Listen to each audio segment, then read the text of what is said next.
may be seated. Good morning, ladies and gentlemen. Welcome back. I hope you had a restful evening. Thank you very much for your patience. We did take care of a couple of matters outside your presence. And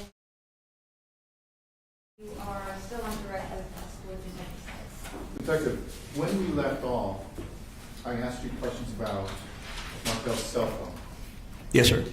And my memory is that you testified that the cell phone had a code, a security code on it, It did.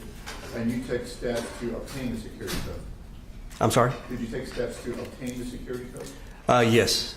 And who did you speak to? Joya. And did you ask her for the security code? I did.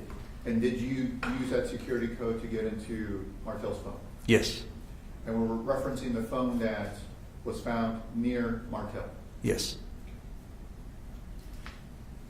Once you input the security code into the phone, what happened? It did open up and allowed me access to where I could view text messages, call logs, things of those nature. Were you able to take photographs of images that you found on the cell phone? Yes. I'm going to show you what's been marked as State's Exhibits 100 through 104. If you can take a look at those exhibits.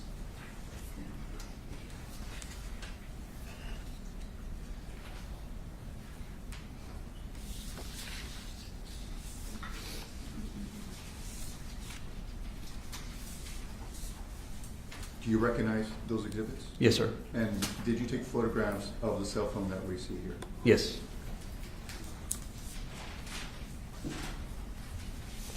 state would like to offer as evidence State's Exhibits 100 through 104.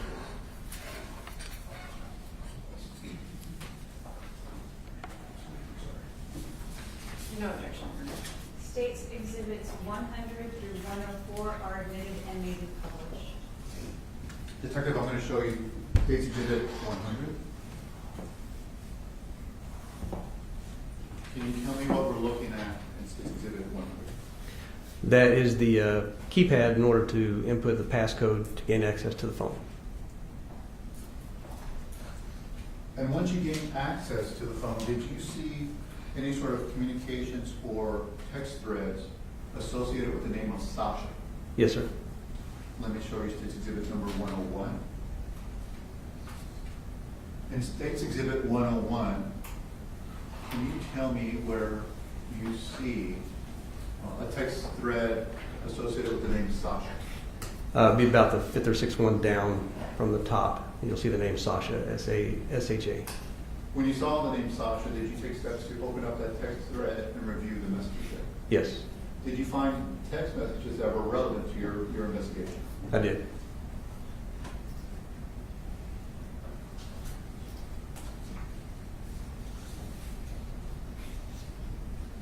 Let me show you State's Exhibit 103. For the benefit of the record, can you tell us what we're looking at on the screen right now? This is the text thread from the victim to the defendant. So on the image, on the cell phone at the top, we see a text thread associated with the name Sasha, correct? Yes, We commonly refer to that as a contact by the name of Sasha. correct. And on the text thread, we see two text boxes that would be commonly associated with this cell phone sending out a text message, correct? Yes.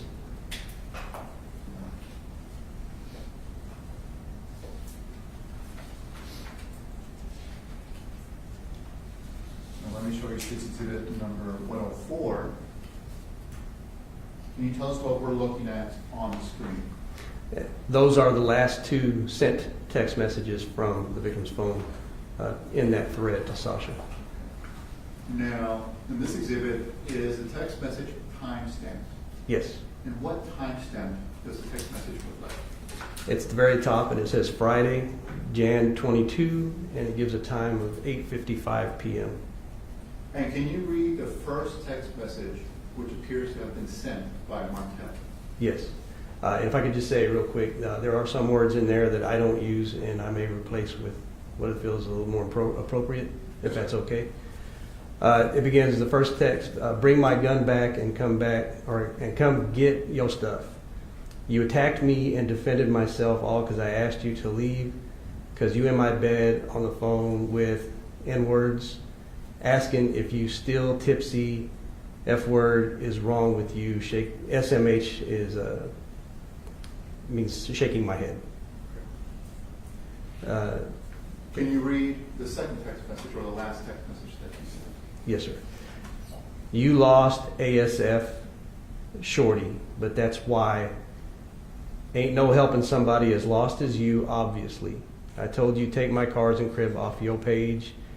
If you put here entertaining N-words and you put it back up anyway, SMH, shaking my head, when are you going to realize I don't FWU? I don't know what that means.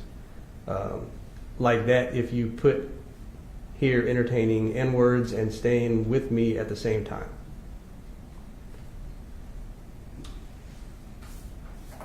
Thank you.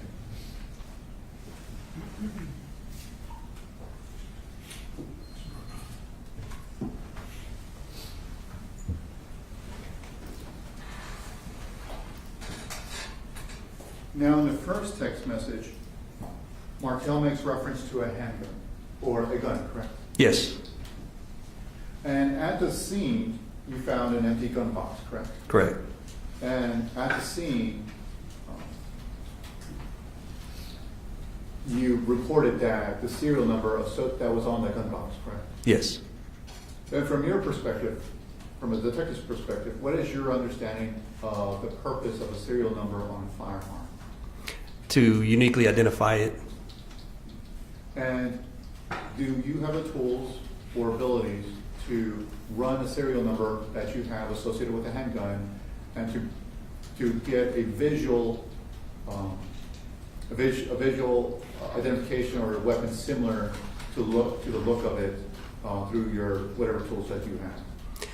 Yeah, in this case, I was able to just based off the make and model of the firearm to research online to see what that firearm looked like.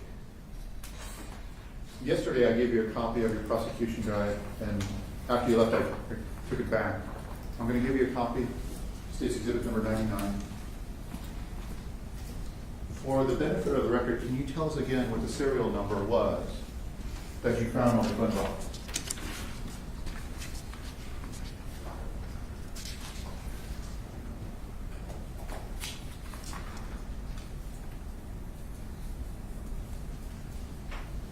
The serial number on the gun box was HG940727.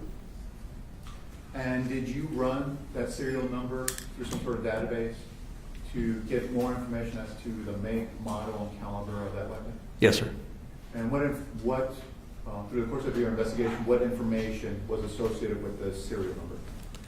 That it was a 9mm handgun, semi-automatic handgun, Smith & Wesson. Let me get back to that page.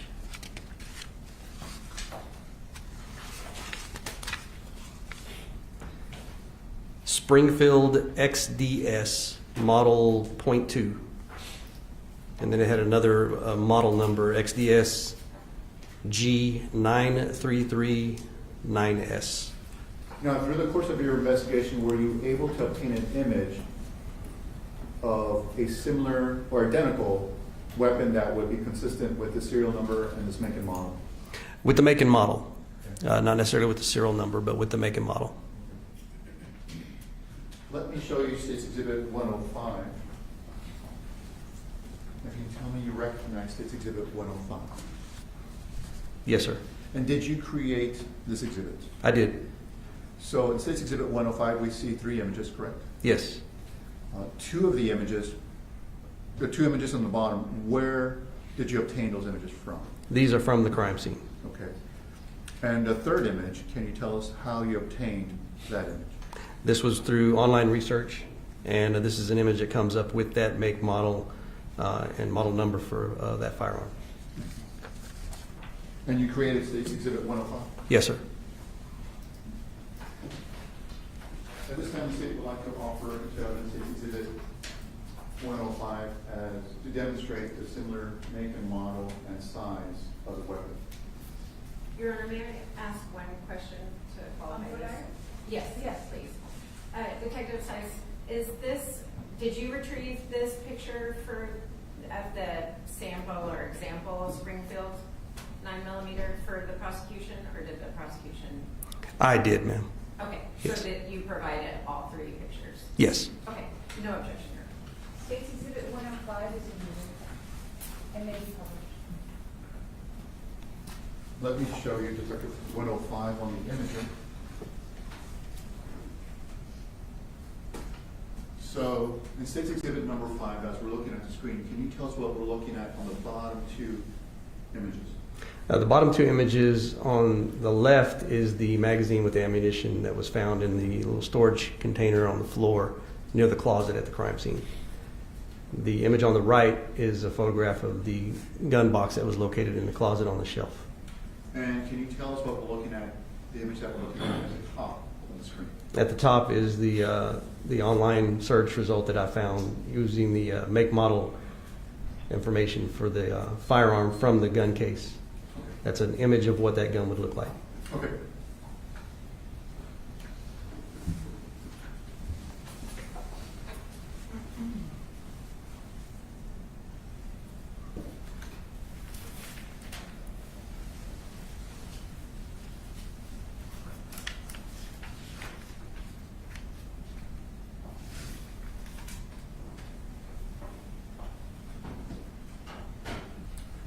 During the course of your investigation, did you take steps to submit any particular items of evidence to the Bexar County Crime Lab for analysis? Yes. Can you tell us what those items were? Yes, sir. Just one second here.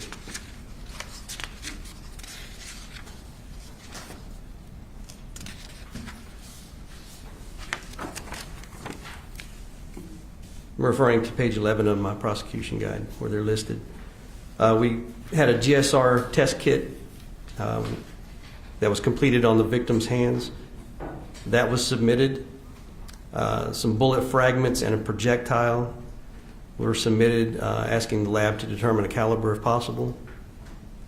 An examination of the acrylic fingernail that was found on the bed, a do-rag, some fingernail clippings. Those were submitted requesting analysis for DNA. And that was all. Just to have another listed a lab results report that came back afterwards. So you received the results of your submissions Yes, sir. from various parts of the crime lab. Yes. Did those results in one way or another help assist you in forming an opinion or an assessment about your investigation? Yes. And typically, it is your understanding that the individuals that tested these exhibits, Objection, maybe, Your Honor. let me ask you this. That's sustained. If you could please rephrase, Mr. Holmes. Thank you. Did you have any conversations regarding or review the record, the reports regarding the analysis? I did. In these various items? Yes, sir.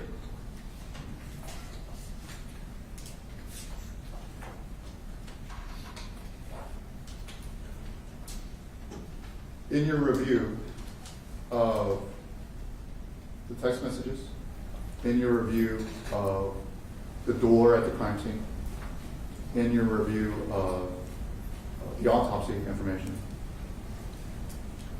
were you in a position to form an assessment as to what path this case should take? Yes, sir. And what, can you describe that assessment to us?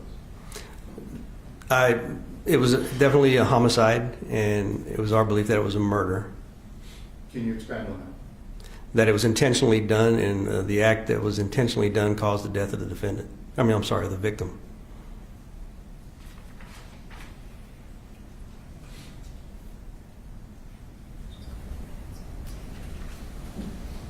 Through the course of your investigation, were you able to find out if the size of the projectile was determined, that was taken out of Martel?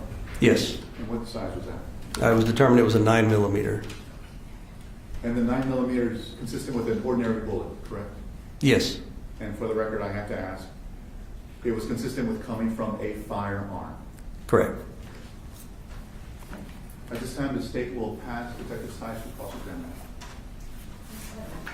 Good morning, Detective. Good morning. So I need you to refresh my memory from yesterday. I heard that you were with SAPD for 29 years, correct? Yes, ma'am. How long have you been with homicide? 10 years. Okay, as a detective? Yes, ma'am. For the last 10 years? Okay. And when you're called out to investigate a deceased or a dead body, who makes the decision to, well, let me ask it this way. You make a call into the district attorney's office or the desk person that's on duty, correct? For the district attorney's office? No. You From don't do that? when we're at the scene? Yes, No, ma'am. or on or around the time, No, we typically will do our investigation, okay? and once it's completed and we have all the reports, all the workup done, we'll submit a package to the district attorney's office, which they review. So who makes the decision on charging as murder versus manslaughter or any other type of homicide? The detective makes a determination, and with the approval of our supervisors, an arrest warrant is requested from a judge. We present our probable cause, and then the judge determines whether or not there's enough or sufficient probable cause to make the charge and have somebody arrested. In this case, who made that decision? In this case, myself and my supervisor Made the decision to charge it as murder? to request the charge of murder. Request the charge. Yes, ma'am. Did you consult with the district attorney's office to charge that? Prior to it, Yes. no, ma'am. Okay. Isn't it true that, well, I'm going to pass that, strike that.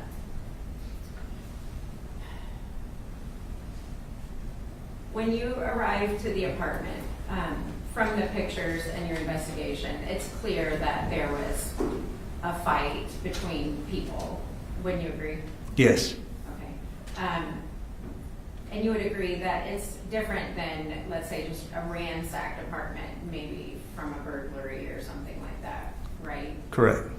And you would agree that because of the female's belongings there and the broken fingernail on the bed, that led you to believe that it was a struggle between a male or the deceased and a female, correct? Yes. Okay. Did you notice scratches on Martel's arm and neck? I saw what I thought were scratches, yes. Okay.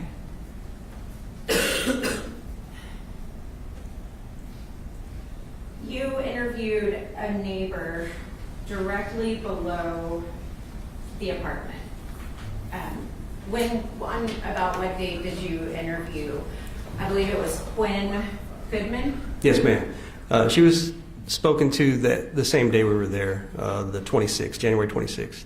Do you take notes as you're doing your investigation, or? Yes. Okay. So do you think it was like later in the evening you spoke with Quinn, or?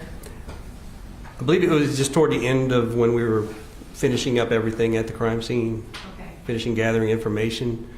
Was that a door knocking effort, or did they approach you with information? She approached officers that were outside the crime scene, Okay. identified herself, said she might have information we would need. Then I was directed to her. Okay. And then they passed her along to you? Yes. Okay. And then we met her in her apartment. And she showed you cell phone videos that she had taken the night of January 22nd? correct? Yes. Yes, ma'am. And on those cell phone videos, I believe, I'm not sure if it was 2 or 3. Can you correct me? It was 2 or 3 videos she showed you. I can't remember if it was 2 or 3. I believe it says in your report that you had one that was around 23 seconds maybe, and another one that was 4 minutes and 7 seconds. Does that sound correct? That does sound right. Okay. And on the longer one, your videos or your notes indicate that the 23-second video captured nothing, correct? Yes. Okay. Actually, I think there are 3 videos or audios, because there's another one that is talking about hearing what sounded like banging on the door too, correct? A short one. Yeah. I'd have to If it would help look you at to it. refresh, it's on page 15 of your report at the top.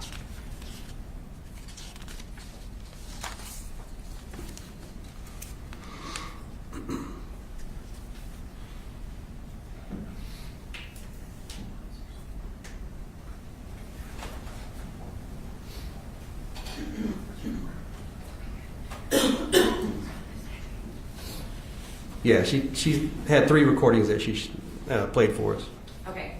And could you describe what was on the third one for the jury that, what sounds, I don't need you to describe it, it was 23 seconds, what sounded like banging on the door, correct? On the 23-second video, Yeah. I just said it did not capture any other sounds. The third video clip recorded was 28 seconds in length and captured what sounded like banging on the door above W2, which was Miss Goodman was her apartment, so the apartment above her. Okay, and when she showed you those videos, how did she show you those videos?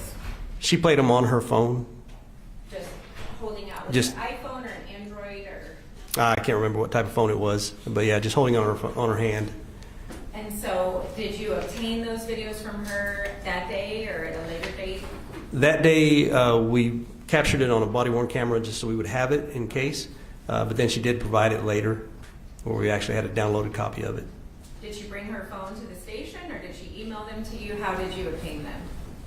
I can't remember how exactly. She did come in and give a written statement, so I believe she brought her phone and it was emailed to us or downloaded from them. Then, okay. But it came directly from her cell phone? Yes. And you personally viewed it. Did you personally download the video to send to the district attorney's office? Yes. Yeah. The copy I had, Mhm. yes, I did. Okay, so you provided it to I the did. district attorney's office. And in the 4-minute video, 4 minutes and 7 seconds, could you tell us what you observed on that video? Yes. The audio, it sounded like a violent fight taking place upstairs. And you could hear some voices, you could hear things smashing. At one point, you can hear a female voice that says, "Get off me," yells, "Get off me." And then the other yelling was inaudible. We really couldn't understand what they were saying. It was just, you could tell that people were yelling. But then you go on to say that there was loud smashing and shattering sounds, correct? Yes. Okay. And you've listened to and watched it again this morning? Yes. Okay. And you would agree that that video is an accurate representation of the video that you provided to the district attorney's office? Yes. Okay. Is there any other credit you want to know? Okay. Your Honor, at this time, do we have sufficient evidence or predicate to request it, or do we want to wait until we can? Do you want him to work, please? And Judge, the state won't object if they want to play the video. Okay. Oh, Okay, perfect. let's go ahead and mark it. Have you marked it? No, I've written on it, but I need Yeah, to just stick stick around here. Is this the gentleman? Just a second, Judge, we have some pre-marked exhibits. I think this is going to be 8, but let me double check. Okay.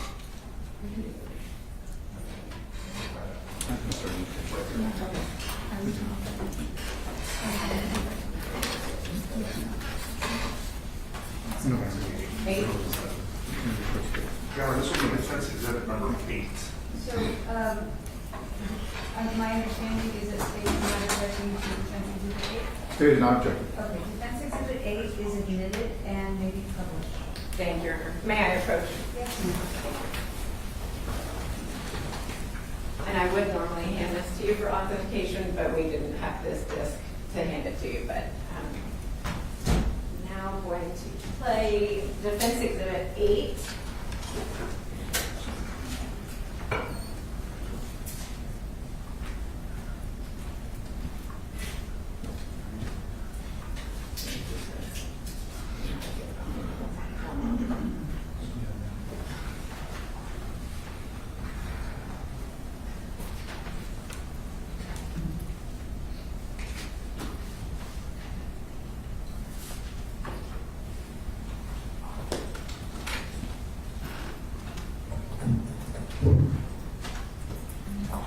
Is this loud to closed section?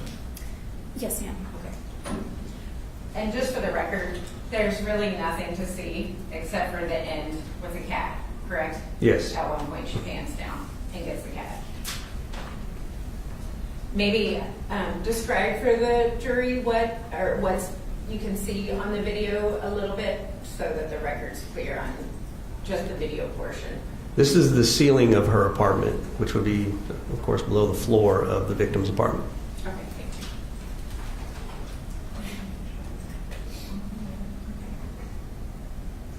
I'm just going to restart it over.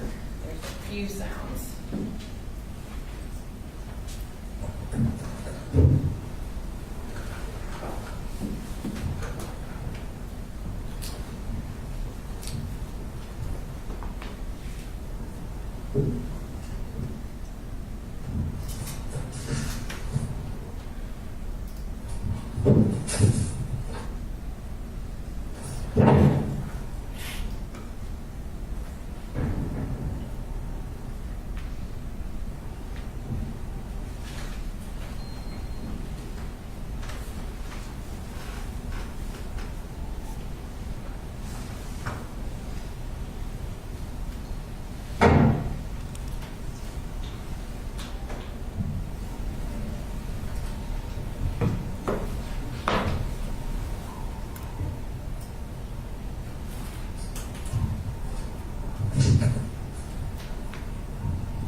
Alan Goodman lived in apartment 16307, correct? Yes, ma'am.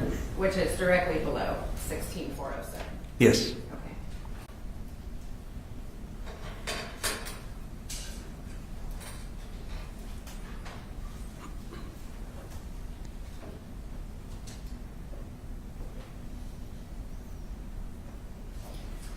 To go through the text messages, are they still up here, the ones that we just went through? They're up. They're up here, oh, okay. I'm here, I'm sorry, Your Honor, may I approach? On State's Exhibit 101, I'm handing the witness. Detective, the calls, these are text messages, correct? Yes. And the message sent to Sasha, I'm assuming, because that's the only message that we have, is it was received by Sasha from Martel's phone, correct? Yes. And who's the person directly above that? Alice Gaither? Okay, and that was on January 22nd, 2021, correct? Yes. So this goes from most recent to oldest on this screen, correct? At the top is the newest text messages, either sent or received. Correct. And is there any way to know whether these texts were received or sent by looking at them? By looking at them here, Yes. no, I don't know. Did you look at the phone messages like Alice Gaither and see whether he sent that or whether he received that? No, the only one I looked at was for Sasha. Okay, so we don't know whether he texted Alice shortly after he texted Sasha. I don't know. It would be in the phone Right. data extraction. But we don't have that, right? It was done. Okay. Did you provide it to the state? Yes. Okay. Would it surprise you that Alice Gaither is Sasha's mom? No. Okay, thank you.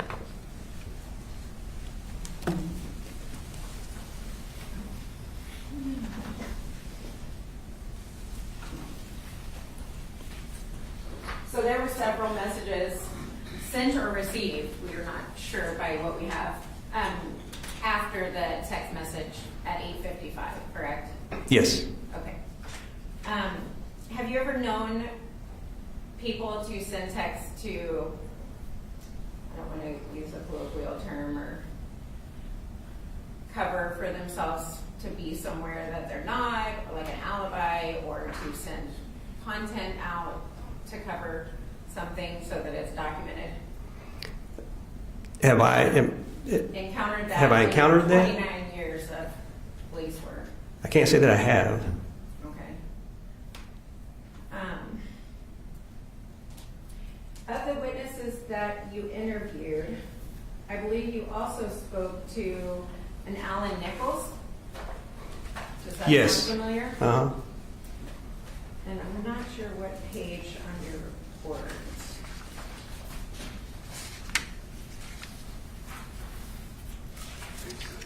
It's on page 6? Yes. Could you look at page 6 for us, Detective? Yes. Okay. So, who is Eric Eaglehart or Eaglehart? Eric identified himself as a past boyfriend of the defendants. Alan Nichols, I'm sorry. Alan Nichols was a resident there at La Cantera Apartments. I'm trying to find in your report where your interview with him is. It's just noted on page 6 under other 5 or 05. So you didn't put any narrative for his statement? Right below, you'll see a statement excerpt. Okay, so I'm just looking one sentence, I'm looking at the line below it, I'm sorry. So if we look up at 05, could you tell us who Alan Nicholas is? He was an occupant in apartment number 16406. So where would that be in relation to the Martell's apartment? I believe it's across the hall and one apartment down. So the neighbor of Catty corner down. Caroline, if that makes sense. Yes. Catty Catty corner. Okay, diagonal from his front door, correct? Yes. Okay. And Alan Nicholas gave through your investigation, did you find that he gave Sasha a phone charger? No. Didn't you have a phone call with Mr. Nicholas? We did. Or I did, yes. Did you review that before coming in to testify today? I did not. At this time, Judge, I'm going to object to any hearsay that counsel's asking of this witness regarding Mr. Nicholas. I'll sustain that.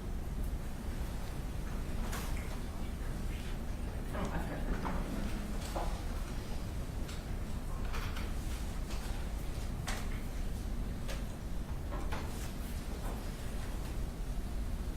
Turning to the gun basket.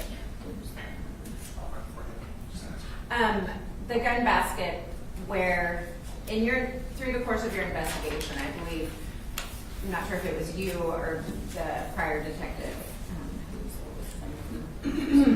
Molina.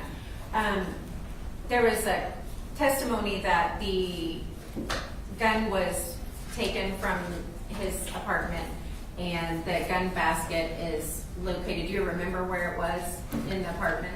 The gun case? No, the basket with the magazine in it. Oh, when I saw it, it was on the floor just outside the closet or right by the closet door. Okay. And in that basket was a magazine with bullets in it, correct? Yes, ma'am. And other gun type of, was there, it looks like phone chargers maybe.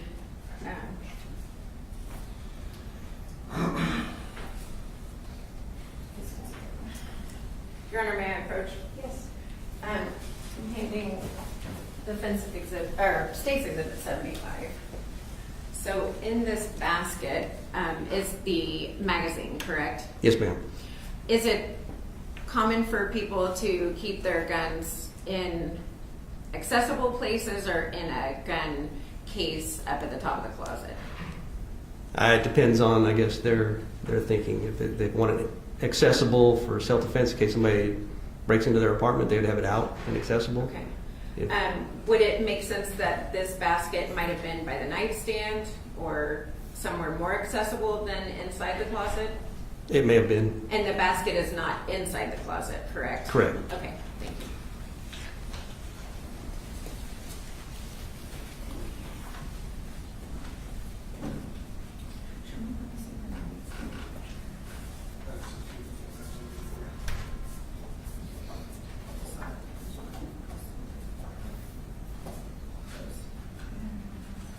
Right there. Your Honor, may I approach again? Yes. I'm handing Detective State's Exhibit 67 and 75. Does it appear that the basket would fit on the lower shelf of the nightstand next to his bed? Looks like it would. Okay, thank you.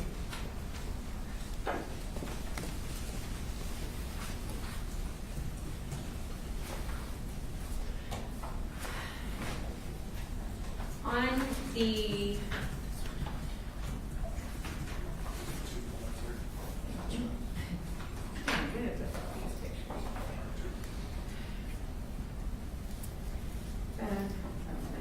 Your Honor, may I approach again?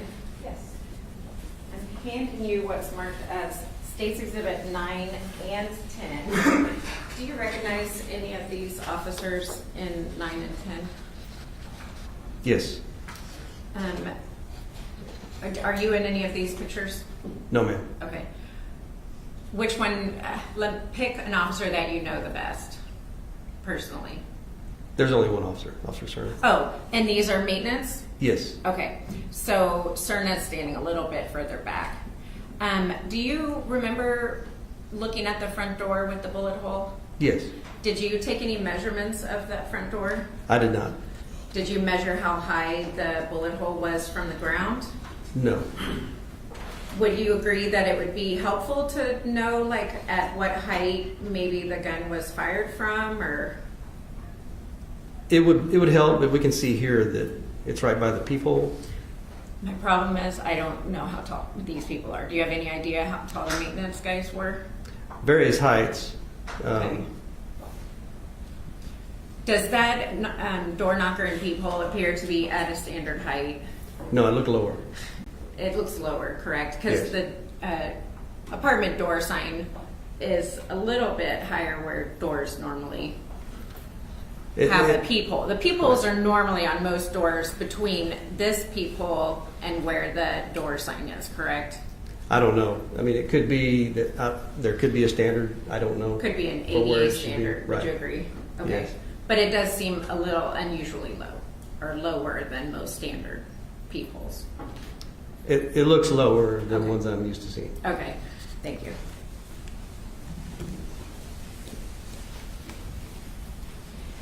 Detective, did you insert, and we're debating about this on what they're called, the plunget or the trajectory stick? Rod, a trajectory rod? A trajectory rod is what it's called.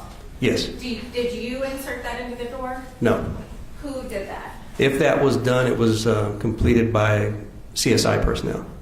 Okay, would it surprise you that he testified yesterday that he did not No. insert that? Okay, so various CSI responded to the scene? Yes. Okay, do you know who responded to the scene? I would have to check. That could have potentially inserted the trajectory rod? I know one was CSI ANZ, A-N-Z, was one. I have to look at the list of responding officers and CSI to tell you for sure who. Okay, did you review that trajectory rod that was in the door? I did not. Did you review the photos of it? No. Well, I reviewed the crime scene photo, so if it's included in that, I did see it. Okay. Did you, as a part of your investigation, do you normally create diagrams in this case, correct? I don't. All that is completed by the CSI personnel. Okay. You didn't do a hand sketch?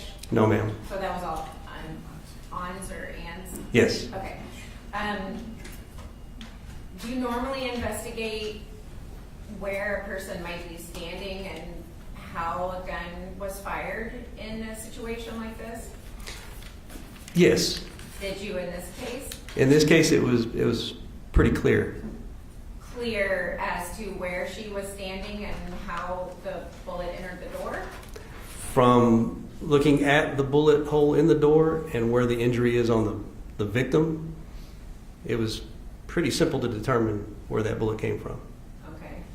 And the I couldn't give you an exact angle, but I could tell you it was from right outside the door. Okay. You know, And based on the peephole height, Right. what do you approximate how high the bullet hole was? it was slightly, maybe an inch or two above the peephole, and to the left of it. So I'd say the peephole was probably about 5 feet high, maybe a little more. Maybe a little bit lower. Okay.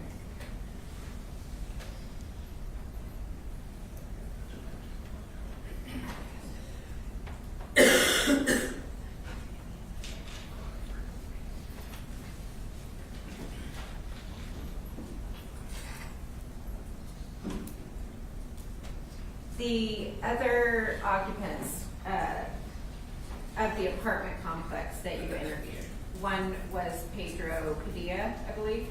Correct? Badia, yes. Yeah. Is it Padilla? Pedro, Am I saying it wrong with a B? no, Is it I think you're correct. Okay, No, it's Padilla. okay. And I believe it's on page 15, correct? Yeah, page 5. Oh, and 15, I'm sorry. Your narrative is on 15. Yes. Okay.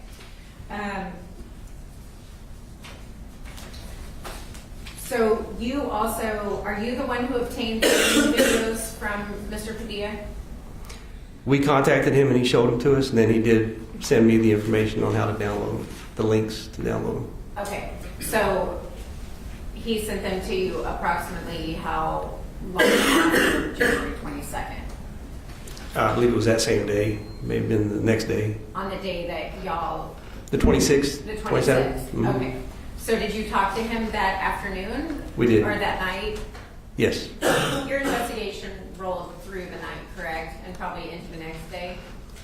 the investigation itself, it goes for quite a while. Right. We were at the scene at the apartments until early evening Okay. on the 26th. And he approached you and gave you the videos. Did you watch them there or? We contacted him at his apartment when we saw that he had Ring videos, positioned on his door. Okay. And what, in your report, you talk about the timestamps on the Ring doorbells. Yes. Further along, on page 17 of 19,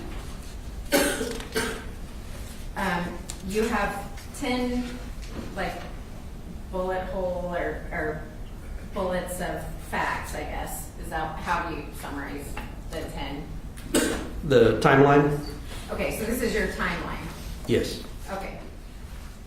So are these approximations or were you able to ascertain the exact times of everything through your timeline? Times, I've always referred to them as approximate times. Okay. On this timeline, I'm basing that off of the before mentioned times in the report to make that timeline. Okay. So if I can direct your attention to number one, you obtained the information from Quinn about the video that we just watched and heard, that she said she started recording it around 8:43, correct? Yes. And then at 8:52, I'm assuming that that's Pedro's Ring video. Am I correct in that assumption? Yes. And that says at 8:52, he says a loud bang consistent with a gunshot is what you reported, correct? Yes. Okay, but if you go down a little bit further, well, the very next line, the text message from Martel's cell phone was sent to Sasha at 8:55, correct? Yes. So that doesn't comport with 8:52 loud bang, does it? No. Okay. And then a little bit further down, in number 5, at 2100 hours, which would be 9 o'clock, witness 2 said they observed Sasha banging on Martel's apartment door. So that doesn't comport with Pedro's time of the loud bang, does it? Well, I mean, that's just saying that she was seen at the door, 2100. So the information from the witnesses was that she was banging on the door after a gunshot? Possibly. Okay. And then a little bit further down at 9:08 is when the 911 call that's in evidence was made. But then on number 10, you say that the second witness, I guess, gave you information that Sasha was still banging on his door at 10 o'clock? Yes. Okay. And is that a fair and accurate depiction of what happened through your investigation? Not entirely. Okay. There are some other things that we discovered that could explain some of the discrepancies in times. Okay. But you would agree, witnesses' memories are not always the best about approximating times, especially from 2021 and we're in 2023 now, so 2 years after the fact, correct? Correct. Okay. The statements we obtained, though, were pretty recent to the event. Okay.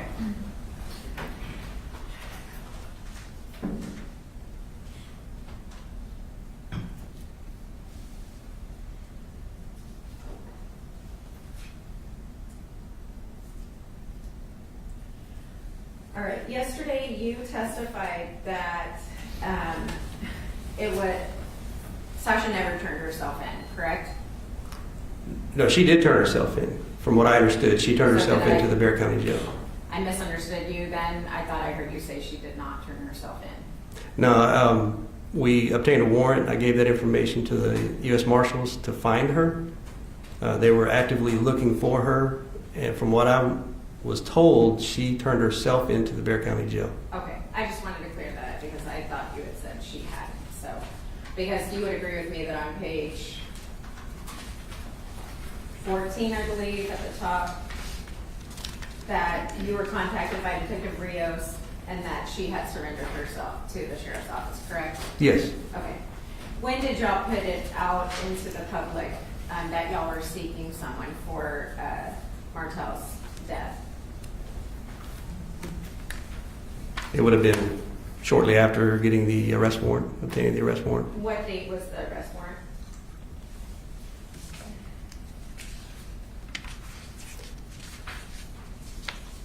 One minute here.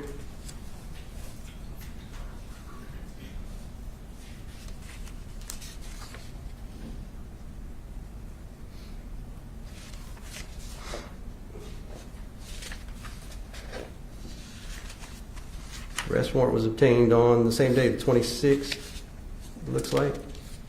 At 7:09 PM? Yes. Okay.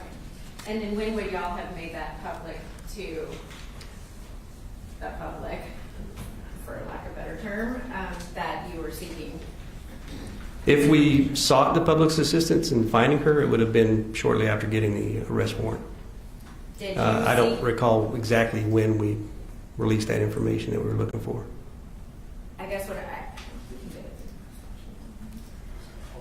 just trying to figure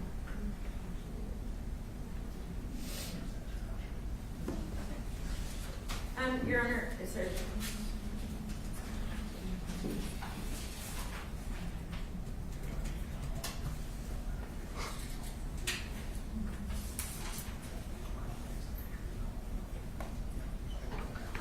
And Your Honor, we'll pass. Detective Size, can you tell us the geographic location of the apartments in relation to Six Flags? I believe it's near there. I'm not sure exactly if it's, I guess it would be southeast of there, Okay. slightly southeast. And is Six Flags within walking distance of the apartments? Yes.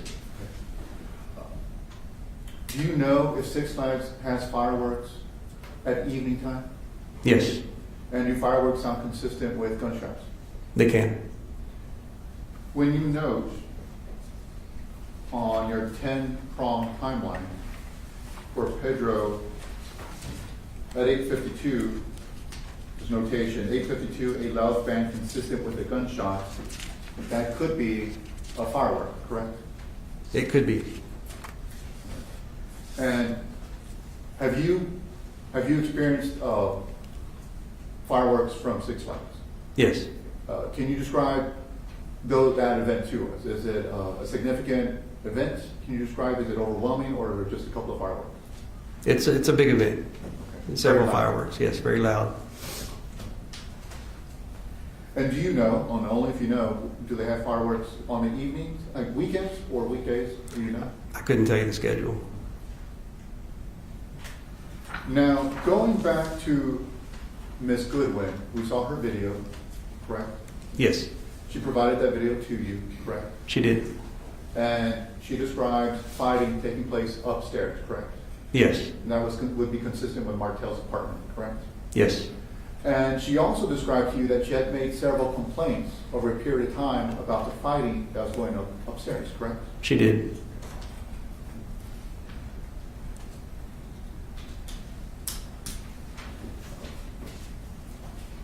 And to be clear, she made several complaints to management about the fighting that was going on Your upstairs. objection hearsay. They opened the door, optional completeness. We're allowed to go into this. I'm going to allow it, I think the door was open. Yes, she had told me that she made several complaints with the management. So based on what Ms. Goodman told you, fighting upstairs was a common thing. Yes, Now, through the course of your investigation, it's very clear that you ran 911 checks or a search regarding the apartments, regarding this apartment number, during the time, January 22nd, correct? Yes, And you found what appears to be Sasha calling 911, pretending to be Joya, correct? yes, Through the course of your investigation, did you find any 911 calls from that night from anyone purporting to be Sasha asking for help from the apartment complex? no, for asking for help. A 911 call from Sasha? Right. No, Did you find any sort of 911 call describing a family or domestic disturbance from this apartment on January 22nd? no, In the video that we see of Sasha walking back and forth, does it appear to you that she has a cell phone? yes, So possibly she could have called 911 if she needed help, correct? Speculation. Could- I'm going to sustain that.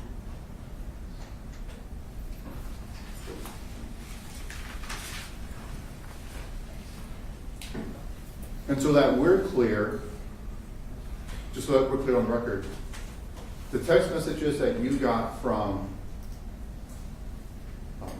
Martel's phone had a security password on it, correct? yes, And where did you receive the code from?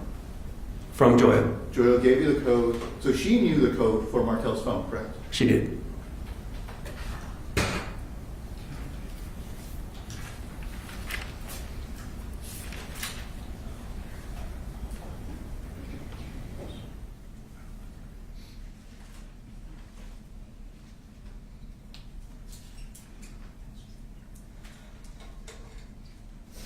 The state will pass the ticket.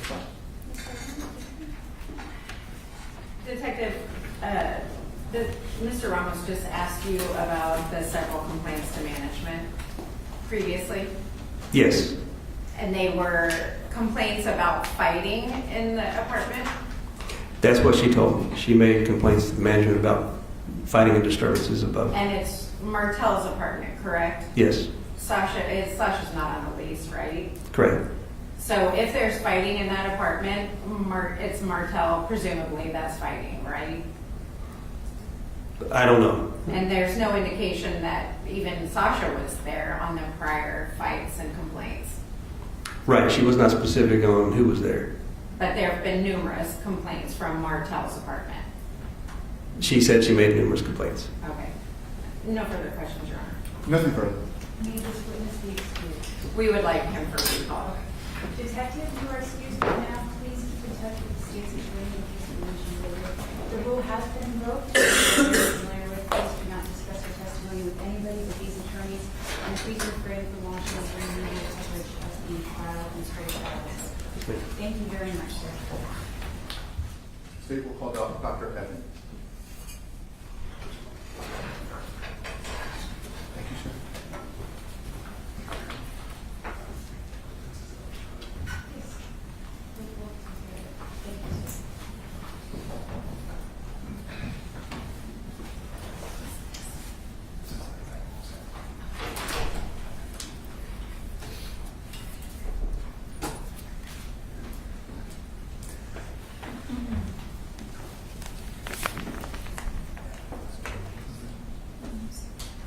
Good morning, Dr. Evans. If you could please have a seat, make yourself comfortable.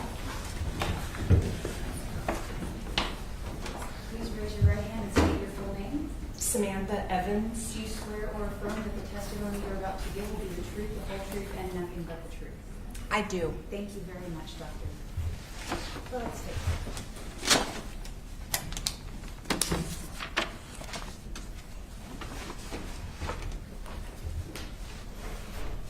Dr. Evans, can you tell us what you do for a living? Good morning. My name is Dr. Samantha Evans, Evans, and I am a forensic pathologist.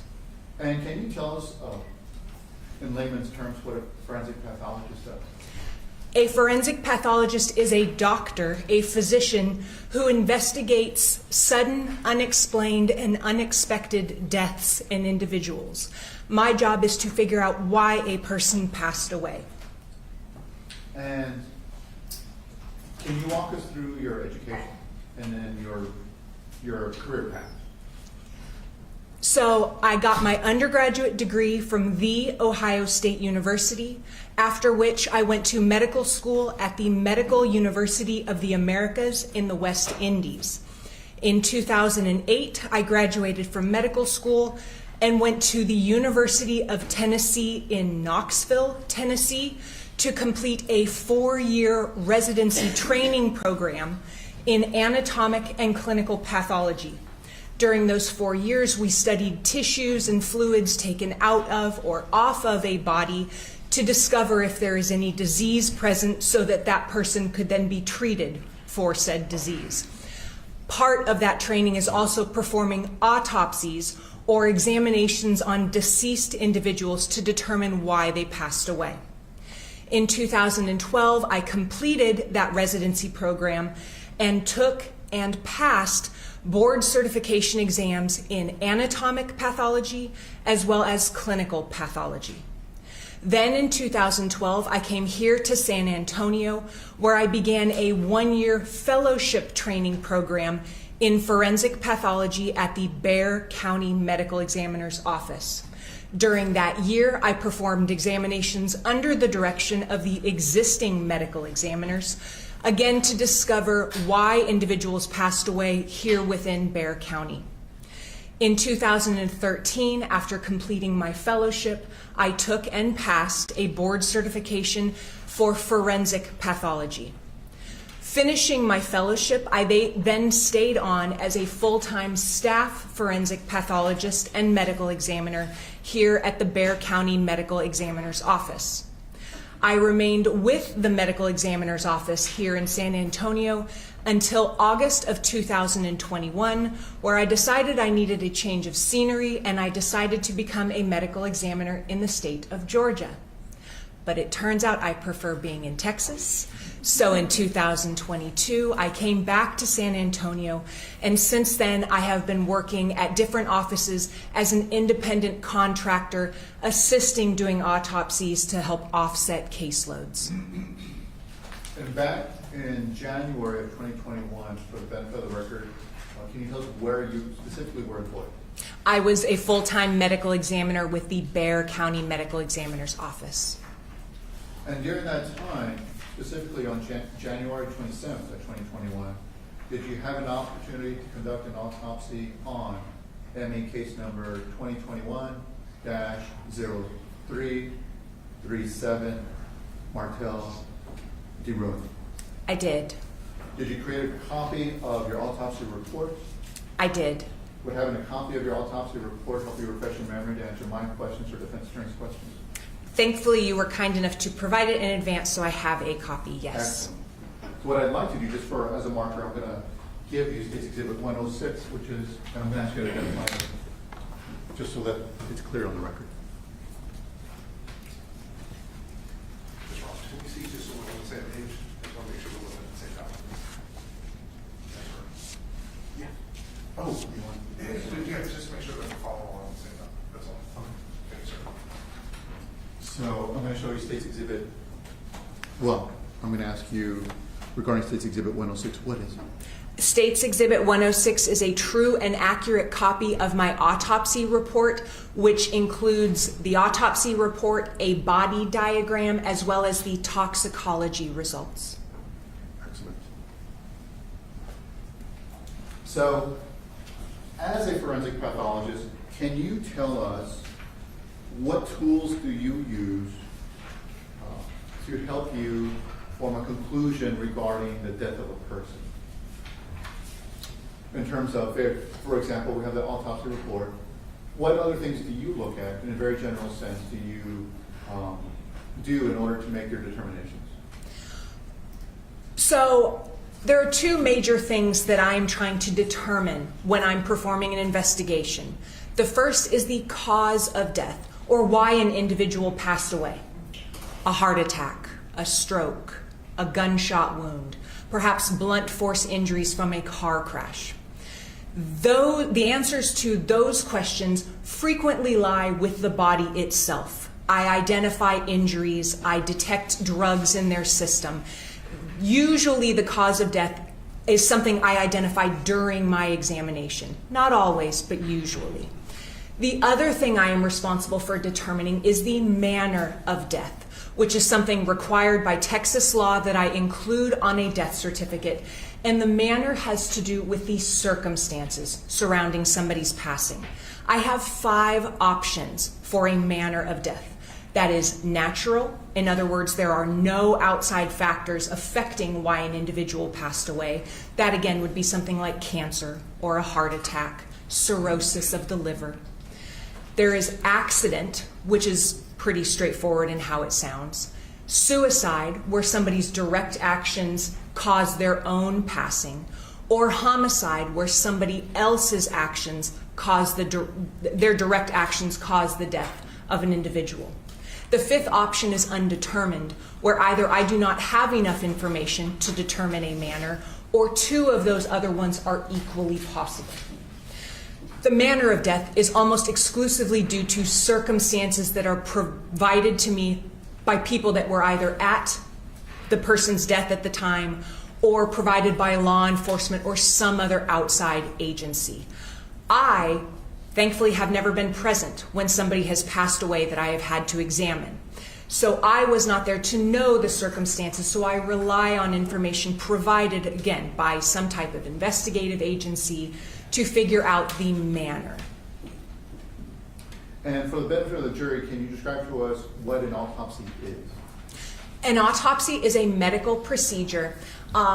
Technically, my investigation starts when a death is reported to our office. So not all deaths go through the Bexar County Medical Examiner's office, but if the death is sudden, unexpected, or has any traumatic or drug-related component to it, it is required by Texas law that it be investigated by the medical examiner. So when that death is reported to us, the body is then brought to our office and given a unique identifying number. That unique number is going to stay with the individual, any property, any evidence or clothing, because people have same names, same birth dates, heaven forbid, social security. So this unique number truly makes sure that we are always talking about the same individual. Then that body is brought into the morgue and I start the actual autopsy examination, which has 2 major parts. The first part is what we call the external examination, and just as it sounds, it is examining the outside of a person and describing everything from how tall are they, how much do they weigh, do they have significant scars or tattoos on their body, is there any trauma that might turn out to be significant in terms of why that person passed away. At that time, we may also take photographs and we will begin collecting specimens for drug testing. The second part of an autopsy is the internal examination, and that involves me making 2 incisions on the body. The first is an incision across the top of the scalp so that we can take off the skull and examine the brain. The second part is a Y-shaped incision on the chest and abdomen so that we can examine the organs inside the chest and the belly. All the while, I am looking for what we call natural disease, pre-existing conditions in that individual that, again, might have something to do with why they are deceased. But I am also looking for trauma, again, to try and figure out what happened to this individual, why are they here. After collecting all of that information, I create an autopsy report. We perform drug testing, and once I feel I have adequate information to determine the cause of death, that will get entered onto the decedent's death certificate. Now, regarding, did you conduct a autopsy on case number 2021-0337, an ME number?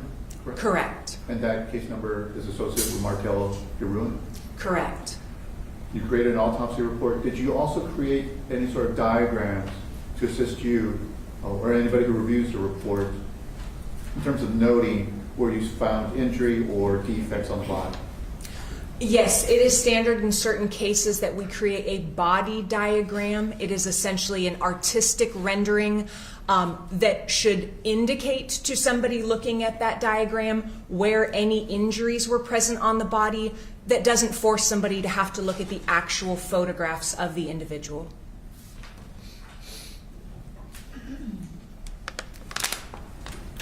Are photographs taken of the body during the autopsy or at some point at the autopsy?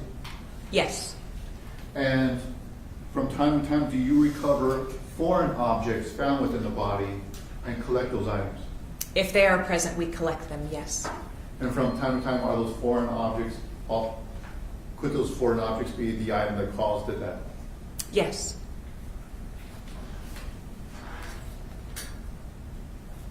When you conduct an autopsy, is there a photograph taken of the deceased with the medical examiner number on its, identified with the person? Yes. I'll just wondering. Let me first show you State's Exhibit number 7.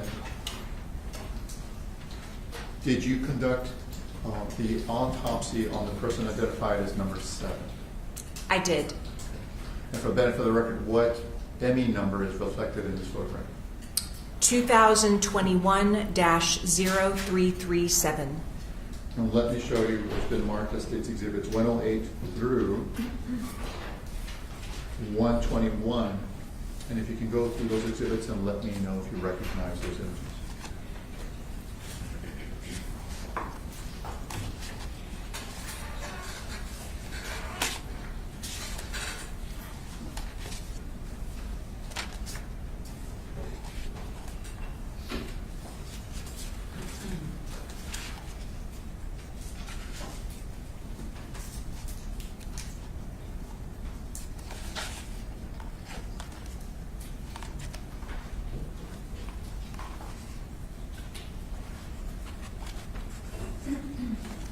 States Exhibits 108 through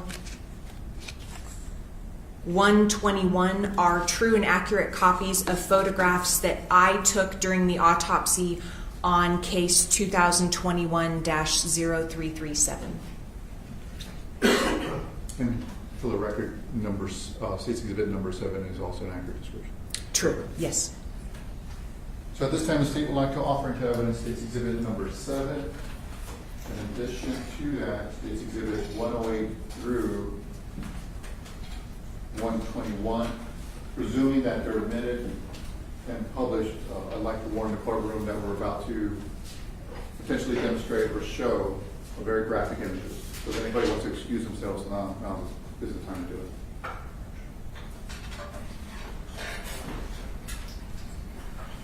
Now, may we approach? Yes.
through 117 is admitted, and States Exhibit 119 through 121 inclusive are admitted and may be published to the jury.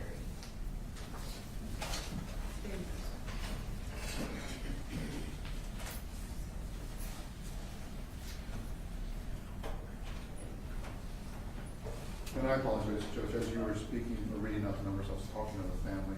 Just so that we're clear at the moment, 118 has not been admitted, Not at this time, sir. and the other ones have. They have.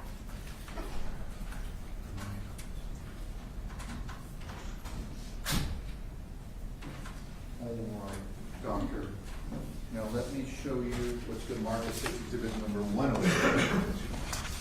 If you can tell me what we're looking at when we're looking at State's Exhibit number 107. State's Exhibit number 107 is that body diagram I referenced earlier. It is considered a part of my autopsy report, but this is just the body diagram itself. Does it include descriptions and areas of where you found either injury, gunshot wounds, or body defects? Yes. Would State's Exhibit 107, could it provide assistance to the jury in terms of viewing or understanding your findings in this case? I believe so. And State's Exhibit number 107 is demonstrative of where you found the injuries, correct? Correct. At this time, the state would like to offer it into evidence State's Exhibit 107. We have no objections to 107, Your Honor. States Exhibit 107 is admitted and may be published.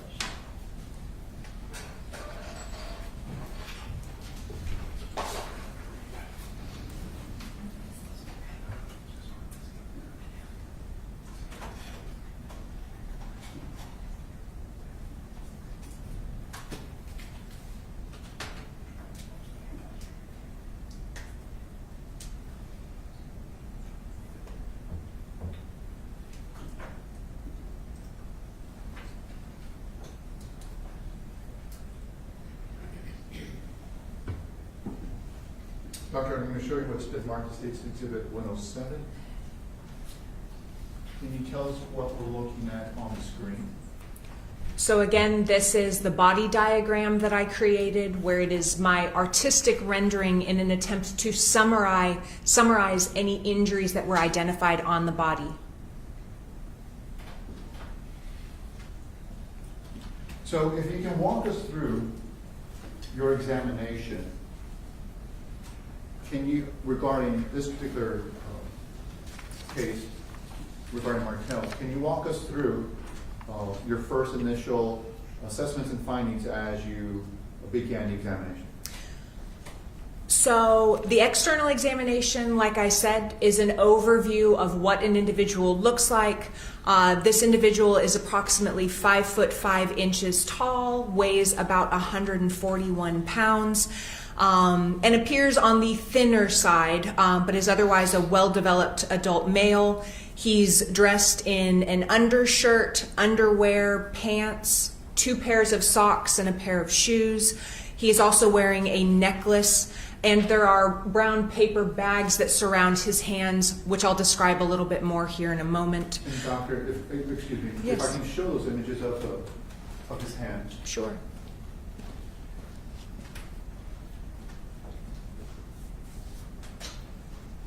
So let me show you what's been marked as State's Exhibit number 7. For the benefit of the record, can you tell us what we're looking at? This is the identification photo that we mentioned earlier, where it is the decedent's face along with that unique identifying number.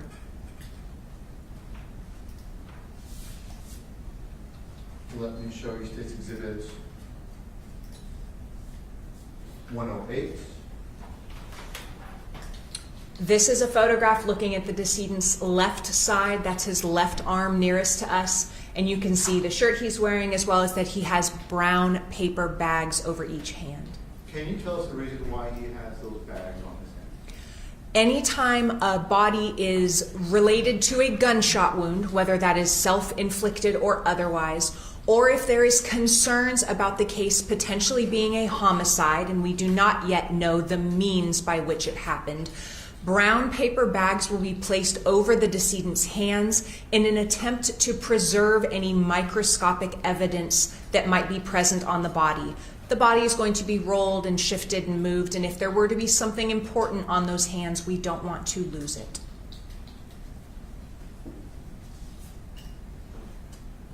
Let me show you what's been marked as Exhibit 109.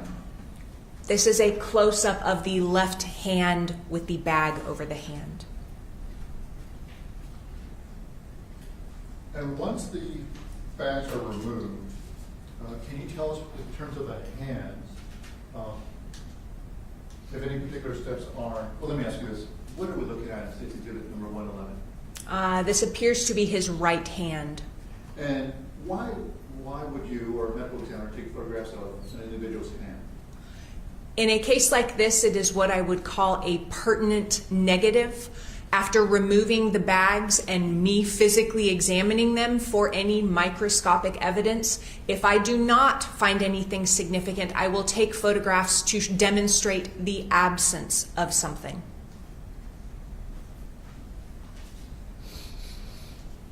Let me show you State's Exhibit number 112. This appears also to be the right hand. And let me show you State's Exhibit number 113.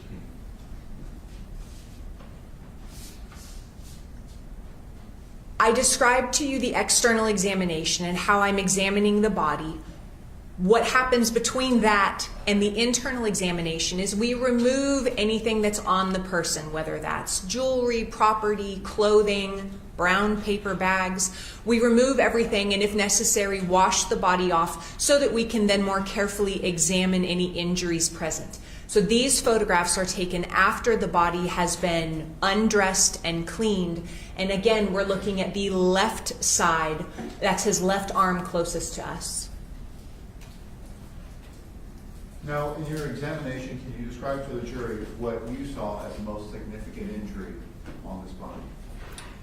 What I would consider the most significant injury is a gunshot wound to the right upper forehead. And did you take photographs of that injury? I did. Let me show you what's been marked into evidence. This is Exhibit number 114. Can you tell us what we're looking at? This is a fairly up-close photograph. The decedent, this is like we are looking straight on at him. The top of his head would be above the photograph. Our left would be his right. Our right would be his left side. And the darker area you see in the middle of the photograph is a gunshot wound of entrance. It is where a bullet entered the body. Through your examination, were you able to determine the path or direction of the projectile? I was. Can you tell us what your determination was? So a quick explanation. When I am determining the trajectory or a path of a projectile through an individual, I have to acknowledge the fact that I have no idea what position that person was in at the time they were shot. So I default, and every person is assumed to be in what is called standard anatomic position. It's the same position as that body diagram I showed you. So that would be face facing forward, body facing forward. The arms are at the side with the palms facing forward and feet straight ahead.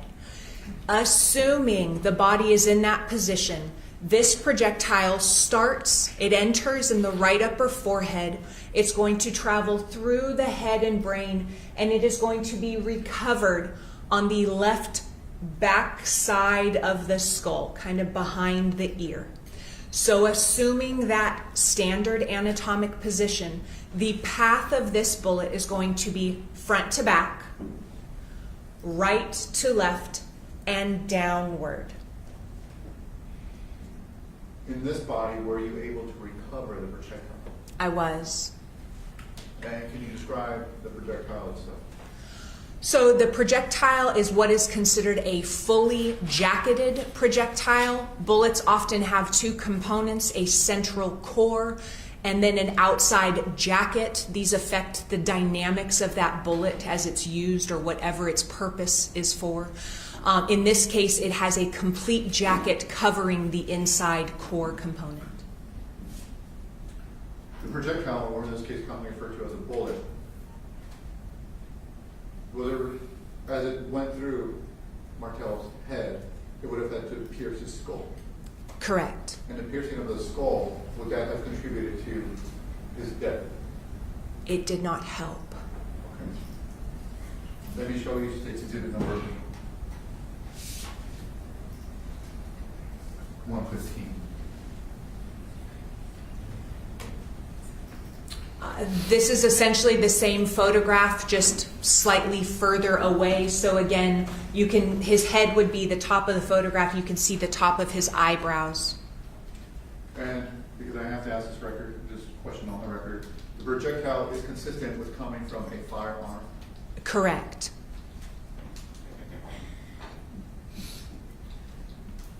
And the projectile is consistent with having the velocity to go through his skin, through his skull, and enter all the way towards the back of his head.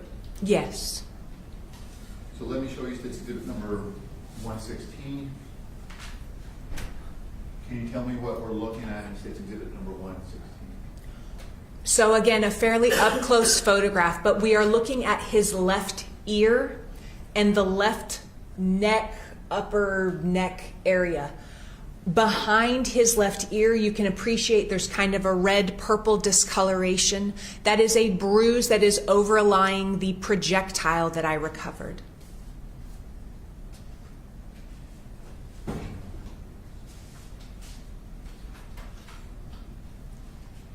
Let me show you State's Exhibit 119. If you can describe the difference between 119 and the previous exhibit. This photograph has a ruler in it. And can you describe to the jury how the ruler will assist you or what additional information it provides? Absolutely none. However, our accrediting body requires that we have certain photographs have a ruler present. So it has a ruler. And you were able to retrieve the projectile, correct? Yes. Let me show you State's Exhibits 120. Can you tell us what we're looking at in that photograph? This is a photograph of that recovered projectile.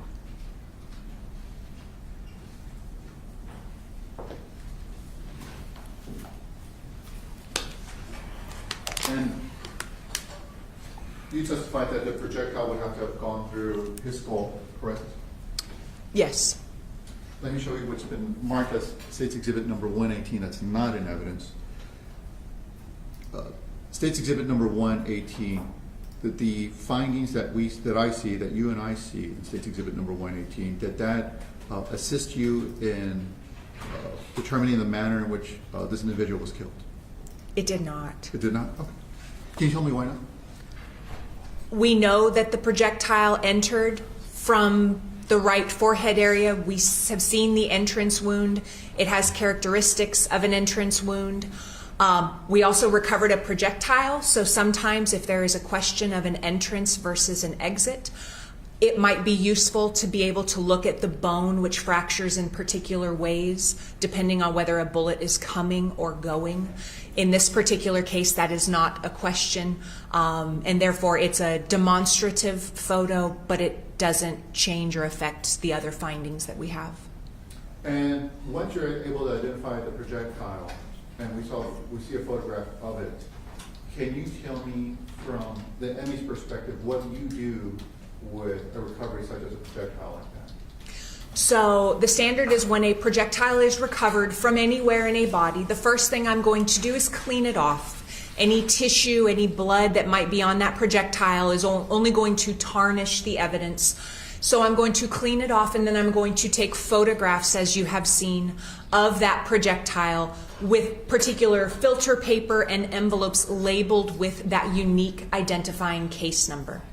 The projectile will then be packaged and sealed with evidence tape and then released to the investigating law enforcement agency.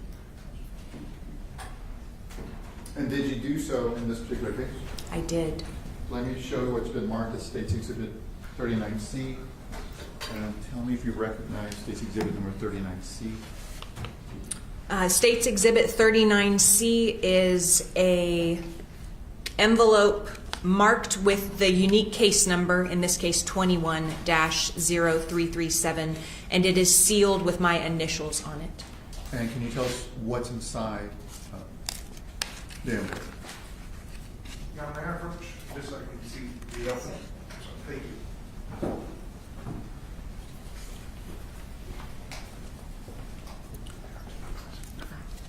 The envelope has already been opened, and inside there is a single, fully jacketed projectile. And is this a projectile that you recovered from Martell's body? Yes.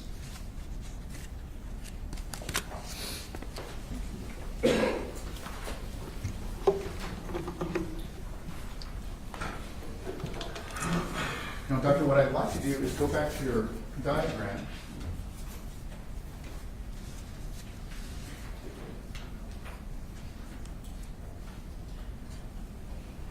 And have you walk us through your diagram. We talked about the injury or the gunshot wound. What I'd like to do is ask you to walk us through the other abrasions and see if you can provide any additional insight regarding those additional abrasions. Yes, and if it's fine, I'm going to elaborate a little bit about that gunshot wound entrance because I think it's significant in helping understand some of the other injuries on his body. So, besides determining why somebody passes away, or if it has to do with a gunshot wound, one of the things forensic pathologists are trained to do is determine what is called range of fire, which is how far away is the end of a muzzle at the time it is fired from the ultimate target. So in this case, a person. There are features of the gunshot wound on the individual that can help us in determining how far away the end of a barrel is from that person. And we have three ranges that we can use to describe that distance. One is contact, and just like it sounds, that is when the end of the barrel is in contact with the skin surface. The second option is what we call intermediate range fire, where the end of that barrel is from anywhere from a half inch to about 3 to 5 feet away from the ultimate end target. The features on the skin that tell me those, so contact would be soot or searing, where there's burning of the skin surface and some of the powder that is left from the bullet being fired gets seared onto the skin surface. With intermediate range fire, we have to remember that a bullet is not the only thing that is coming out of a gun when it is fired. There are unburnt gunpowder particles, there are gases, there is heat, other things that are coming out of that barrel along with the bullet, that if the barrel is not in contact with the skin surface, if it's any distance, those other things are coming out in addition to the bullet itself. Those unburnt powder grains, those gases are hot and are traveling very, very quickly and can strike the skin surface, leaving a pattern of abrasions or scrapes to the skin surface, indicating to me that the barrel of that gun was within a few feet from the end target. The other option is distant range fire, which means all the same ballistics are happening. The gun is still firing. The gases and gunpowder particles are still coming out of the barrel. But the end of that barrel is so far away from the person that they don't have a chance to hit the individual. They fall off with gravity onto the ground, into the air, and they never make it to that person. So for us, distant range fire is anywhere beyond that 3 to 5 feet, right? So say 5, 6 feet and on. I cannot differentiate a gunshot wound that is fired 6 feet away from 60 feet away. They look exactly the same to me. The one caveat to me determining range of fire is something called an intermediate target. All of those range of fires are assuming there is nothing stopping the bullet going from the gun to the person. But if there is an intermediate target or something the bullet strikes prior to hitting the individual, all bets are off. because all of those powder grains will hit the intermediate target. The projectile may change. It's no longer heading in a nice torpedo pathway. It might deviate or be slanted differently. So if there is something between the end of the barrel and the individual, we have to take into account that when determining range of fire, if we can determine range of fire. One of the things that can happen if a bullet passes through something else is some of that something else might hit the individual instead. In this particular scenario, the entrance wound on that right upper forehead has some abrasions or scrapes around it that are not regular and uniform like I would expect gunpowder particles to be, but are consistent with that bullet having traveled through something else prior to striking the decedent. The significance to that, obviously, is I can't tell you how far away the gun was at the time it was fired, but it also plays a role because he has additional scrapes on his neck areas, on both of his arms, and then there is also one down on the left lower leg. It is possible breaking, shattering of that same intermediate target that gives me scrapes on the head may be the cause of those scrapes on the other part of the body. But I have no way to know that. They could be completely unrelated and due to something else he was doing within a day or so of his passing. However, it is a possibility that the explanation for any or some of those scrapes on the rest of his body is related to that same intermediate target, which impacts my ability to do range of fire examination on the entrance wound. So if there are intermediate targets such as a door, for example, and a bullet went through the door and struck an individual, one explanation for various abrasions could be particles coming from the door as well, correct? Yes. Okay. But as you described, you have no way of for sure knowing what those abrasions are definitely on, correct? Correct. And as a part of that, the forensic part of the examination, do you collect from time to time fingernail clippings from the deceased? It is a standard protocol on homicide victims that we collect fingernails, yes. Let me show you what's been marked as State's Exhibit number 38C. Young approach? Yes, sir. Or just to see advantage, thank you.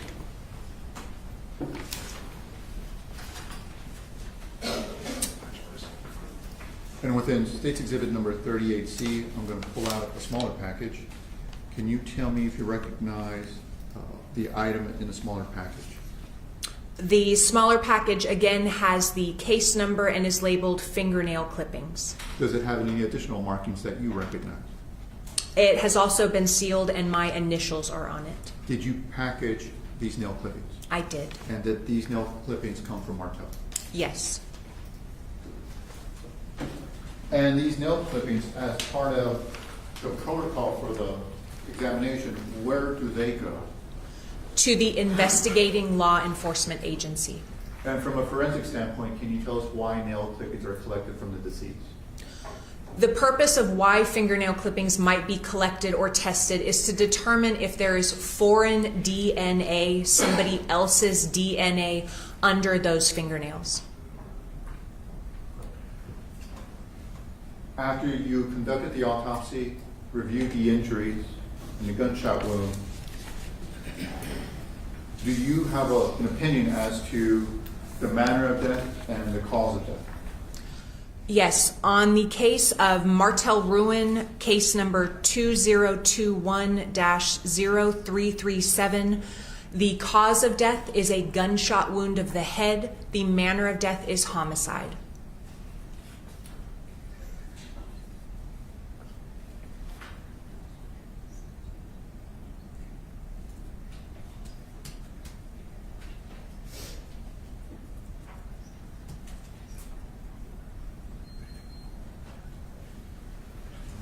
At this time, the state would like to pass Dr. Evans for cross-examination. Very briefly, Your Honor.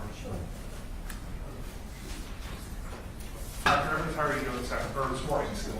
I'm well, how are you? Doing well, thank you, ma'am. My name's Adam Lovett, defense attorney. I just have a few questions for you, okay? Yes, sir. Just to clarify, you got a mayor approach? Yes. I know you said earlier, but, and I know it's probably some of the jurors' first time seeing it. This diagram we're looking at State's Exhibit 107. Picture of this male. Is this pre-drawn on this piece of paper? Or the picture of the person? Yes, the template is standard, yes. Okay, I just want to make sure that was clear for them. So you didn't draw the person, you just kind of filled in where abrasions, injury wound, et cetera, correct? Correct. Okay, that's all I have for that one. Thank you, ma'am.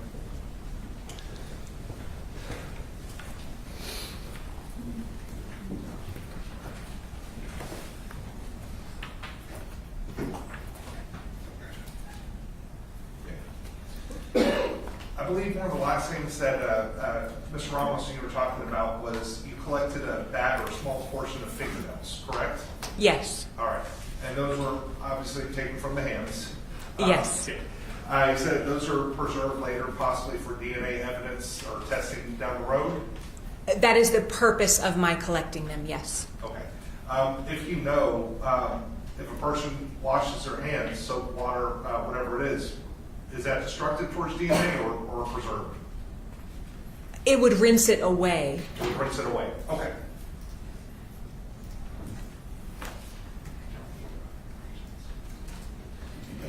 I have no further questions, ma'am. Thank you very much. Mr. Ramos?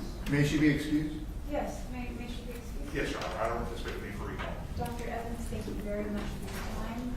Please do not discuss your testimony with anybody but these parties. And I'm sure you know, and please do not watch any media coverage of this trial until it is over. Thank you so much for your time. Thank you. Have a great day. You too. Nice to see you. Nice to see you. And ladies and gentlemen, we're going to go ahead and take a morning break. It is 11:37, so let's come back in 15 minutes, please. All right, the jury.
afternoon, Ms. Hess. If you could please have a seat.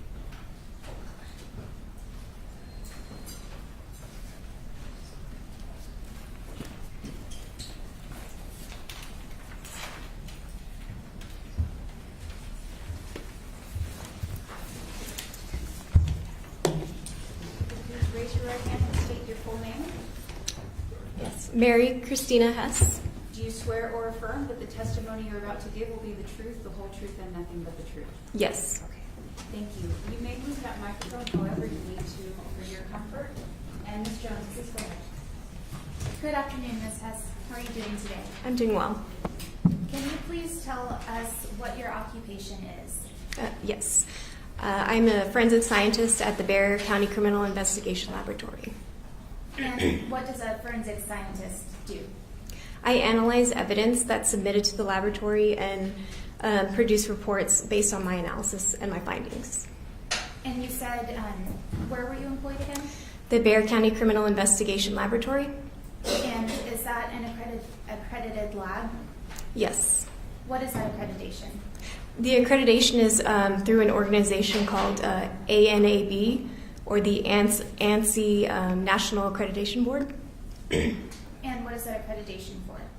The accreditation is just to determine whether or not we meet the standards for forensic laboratories and whether or not our practices meet the International Standards Organization, ISO, requirements.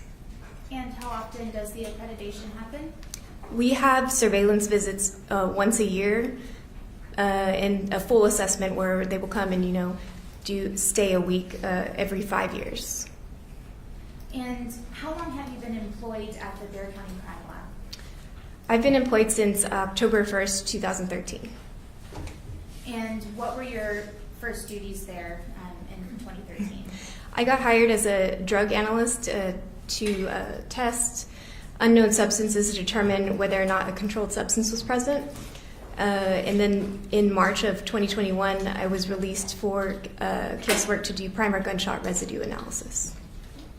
And can you tell us your general education background? Yes, I have a Bachelor of Science in Biochemistry from St. Mary's University. And what educational background helps you, become a forensic scientist at the Bexar County Crime Lab? You need a science degree or a bachelor's, minimum bachelor's in a science. And when we get hired, or a forensic science degree, and once you get hired at the Bexar County Crime Lab, you will have on-the-job training, and you have to demonstrate by passing several different tests to demonstrate that you can actually do the work and that you're competent.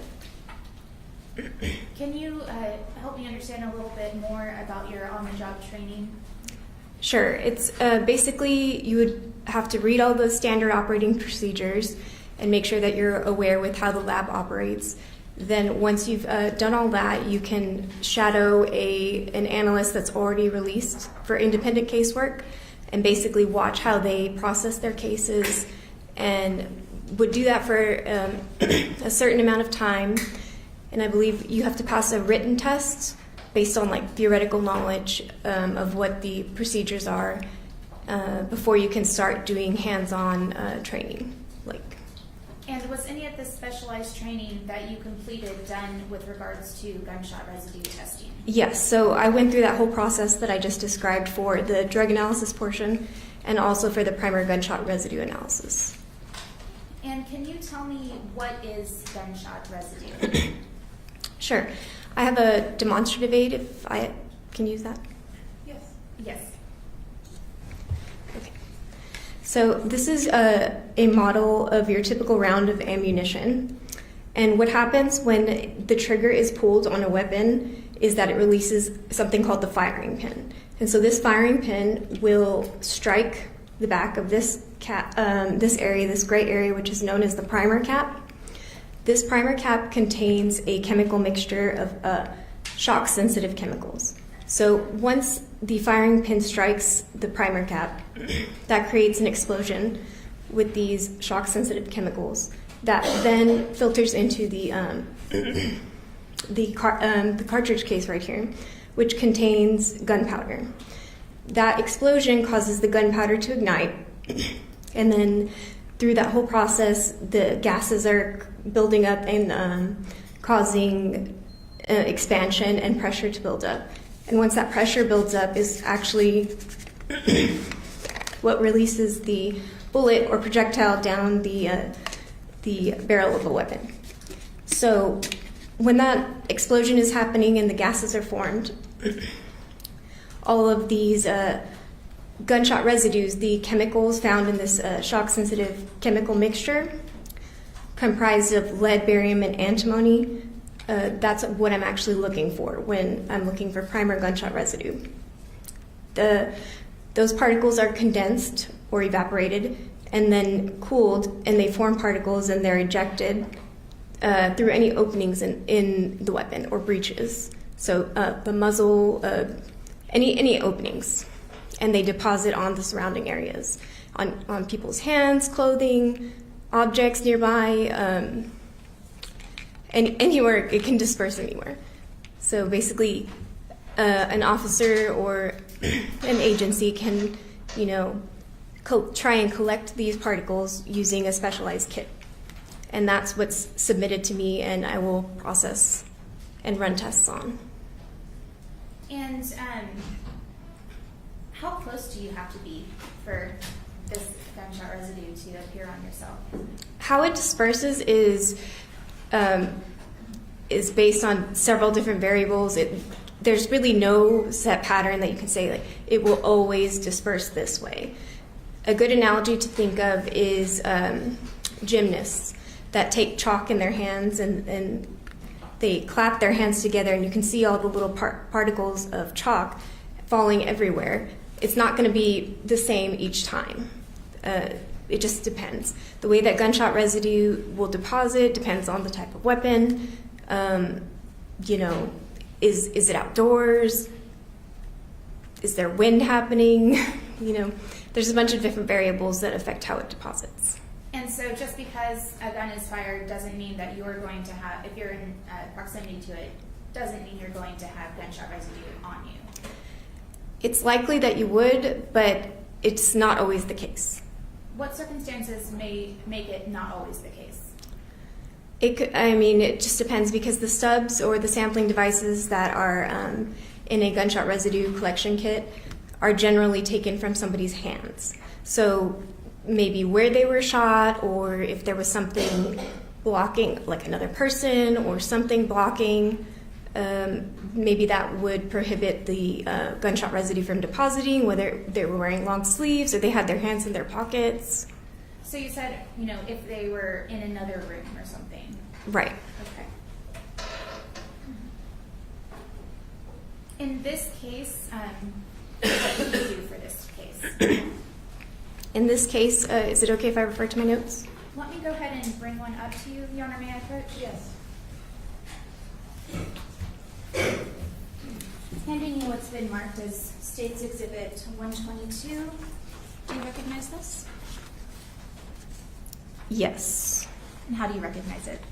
I recognize it by the Criminal Investigation Laboratory number, or a CIL number, which is a unique identifying number that is given to every case that comes into the crime lab.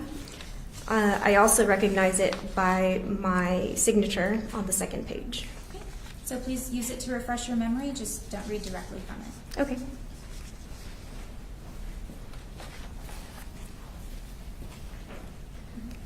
Ms. Hess, just a moment ago you mentioned the Criminal Investigation Laboratory number. Yes. What is that number here? The number is 21-00748. And when you receive, or when you're making this report, is it linked up with any SAPD case number? Yes. Can you tell us that case number here? Yes, it is 21016636. And so, Ms. Hess, you said you performed the gunshot residue testing. Can you walk me through what that is? Yes. So in the gunshot residue collection kits, I have another demonstrative aid if that's okay to use. You'll generally have two sampling devices that look like this. They're generally labeled right hand, left hand, pre-printed labels. So when somebody wants to collect gunshot residue, they would take this portion. There's an aluminum disc with a double-sided adhesive tape on the end of it. And then they would lightly dab on the hands and areas that they would like to test for gunshot residue.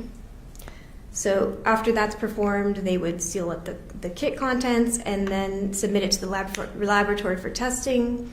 I would then go to the evidence receiving department at the crime lab, pick up that evidence, take it to the scanning electron microscope room, inventory those contents, and then run these sampling devices on a scanning electron microscope equipped with an energy dispersive X-ray detector.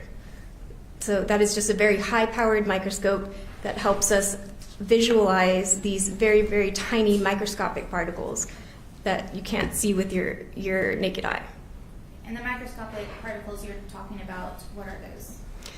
Those microscopic particles are what I had discussed earlier from the chemical mixture of the primer cap containing lead, barium, and antimony.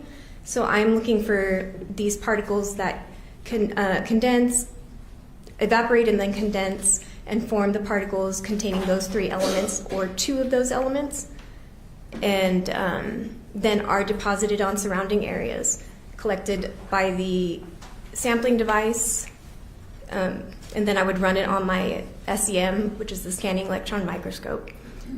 And it's an automated run, so the instrument would go, and once it finished, I would manually go through the list of what it found and confirm whether or not those are indeed actually GSR particles. And earlier you just said that you go and you pick up the evidence that you're going to examine. Right. Is that correct? I'm going to show you what's been marked as State's Exhibit 36. Do you recognize this? Or do you recognize any markings on this package? Yes. Can you tell me what those are, please? I recognize the CIL number, the Criminal Investigation Laboratory number, my initials, and the date that I opened this piece of evidence, and then the Bexar County Criminal Investigation Laboratory evidence tape, and also my initials and date that I sealed this evidence. Okay. And if you could, let me show you what has been marked as State's Exhibit 36A. Do you recognize any markings on that package? Yes. Can you tell me what those are? Again, all the same, the CIL number, my initials, the date that I opened this envelope, and then at the bottom, the evidence tape and my initials and date of when I sealed this evidence. And is this the package that you picked up for testing from Bexar County? From the evidence receiving? Yes. Yes. Yes. Okay.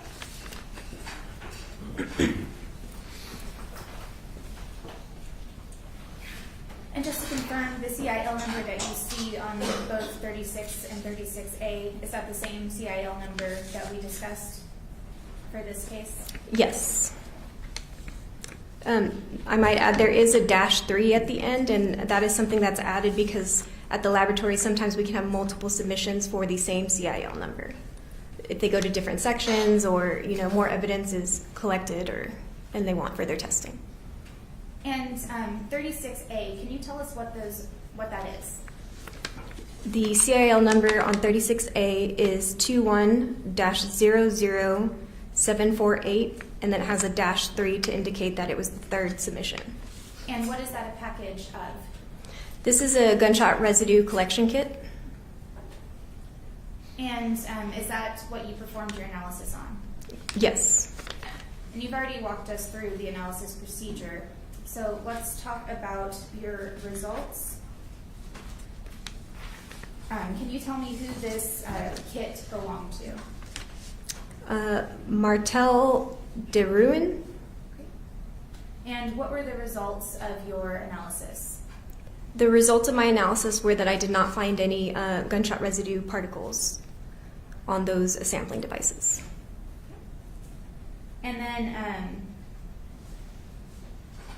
underneath that, it says that it's indeterminate if he discharged a firearm or handled a firearm Can you help me understand why that is?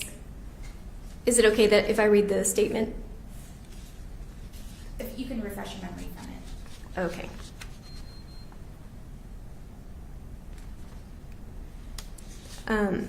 Yes, so it's indeterminate because there are various reasons as to why gunshot residue may not be present. So you can't rule out and say that somebody didn't discharge or did discharge a firearm. Again, the sampling devices have that adhesive on the end. If there's a lot of dirt or blood or liquid or something that is prohibiting that adhesive from adhering and picking up those particles, that could be a reason that you wouldn't find GSR, or that, just simply that there's too much other dirt and stuff on there that's covering up the GSR particles. Earlier, you listed a couple of other circumstances where GSR may not be found, such as in another room or if there was a barrier. Is that correct as well? Yes, that's correct.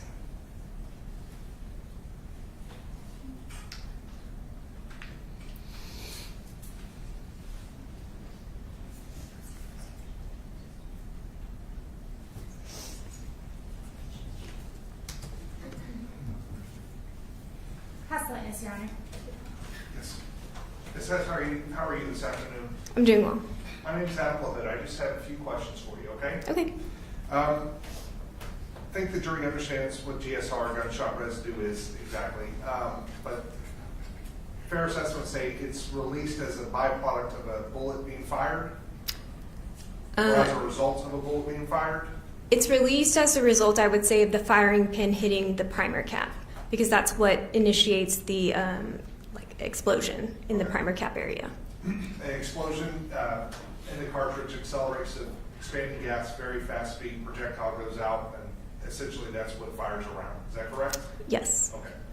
If someone were to handle a firearm, would you expect to find GSR on them if the gun wasn't fired? If a gun was never fired, you would, at all, like a brand new gun, Yes, ma'am. Or a cleaned weapon. even if it's cleaned, there will still be residual GSR present on that weapon. The only time you wouldn't expect to find GSR is if it's never been fired at all. Okay. GSR always, is it always transferred after an exchange, after, I guess, an explosion, the bullet goes off? Initially, that would be the primary occurrence, would be this explanation that I gave with the cartridge case. It can be transferred subsequently by, somebody touching a surface maybe that had GSR on it. Thank you, ma'am. We have no further questions for you. May this witness be excused? From the state, yes, Your Honor. From the defense. Ms. Hess, thank you very much for your time. Did you not discuss your testimony? Thank you very much for your time, and you can return those to the state.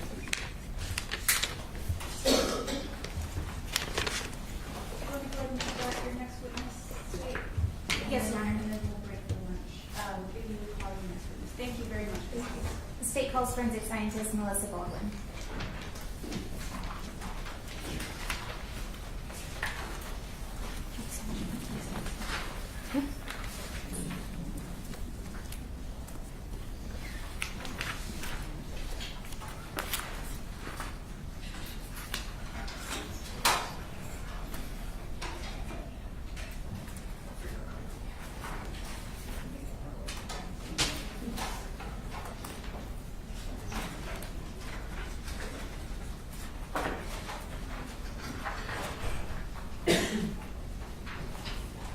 Good afternoon, Ms. Baldwin. If you please have a seat.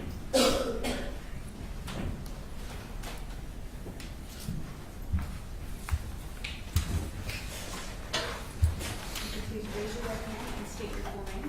Melissa Baldwin. Do you swear or affirm that the testimony you're about to give will be the truth, the whole truth, and nothing but the truth? Yes. Thank you very much. Go ahead, Ms. Baldwin. Good afternoon, Ms. Baldwin. Good afternoon. Can you tell us how you are employed? I am a forensic scientist with the Bexar County Criminal Investigation Laboratory. And what are your general duties there? I test items of evidence that come in from law enforcement for the possible presence of biological fluids. That would include semen, saliva, blood, and any possible touch DNA. And from there, any positive results, I would move forward for DNA analysis. And how long have you been employed with the Bexar County Crime Lab? I've been there since December 4th of 2017. And can you tell us and describe for the jury your general educational background?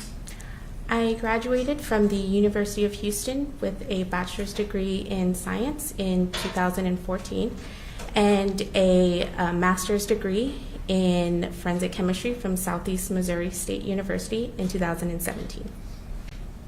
And have you received any sort of specialized training for your employment with the Bexar County Crime Lab?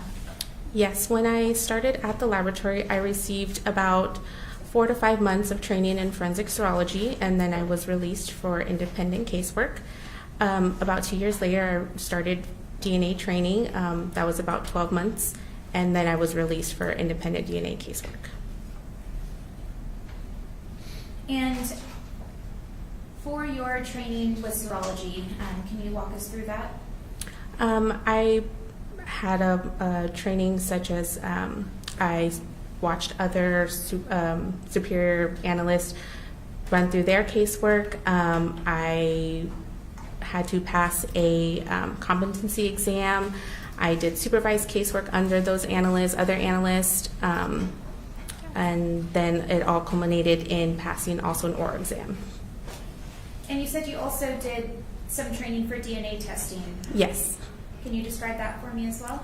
It was about the same process. It did take longer as it's more involved, and I observed other analysts who are already released in DNA training, and I also had readings and had to pass an oral competency exam as well as a written exam, and then also I did supervised casework, all at the laboratory. And for this case, what types of testing did you perform?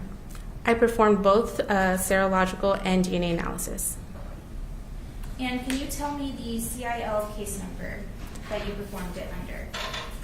If I could review my report, I'd be able to.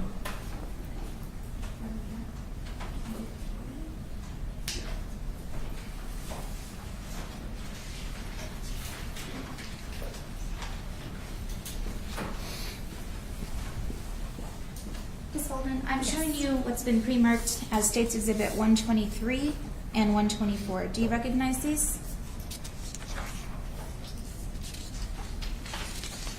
Yes. Okay, and how do you recognize them?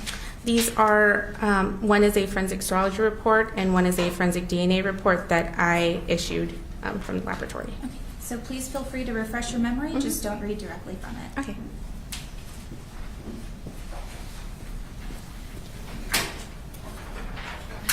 Which testing comes first? Generally, it would be forensic serology. Can you walk me through what serology is and what that tests for? Right. Forensic serology is the testing of items of evidence for the identification of biological fluids, as I mentioned before, mostly for semen, saliva, or blood. And did you perform any testing in this case? Yes, I did. And I don't know if I had you do it earlier, but can you read me the CIL case number? Yes, it is 2100748. And when you get items for evidence for testing, are they also associated with an SAPD case number? Yes. And what is that case number in this case? The SAPD case number is 210-16636. And is that the same for both the serology testing and the DNA testing? Yes. So let's go back to the serology testing. What did you test in this case? In this case, for serological purposes, the items that I tested for the possible presence of blood would be the right fingernail clippings and the left fingernail clippings that were both said to come from Martel de Rouen. Okay. Just one moment here.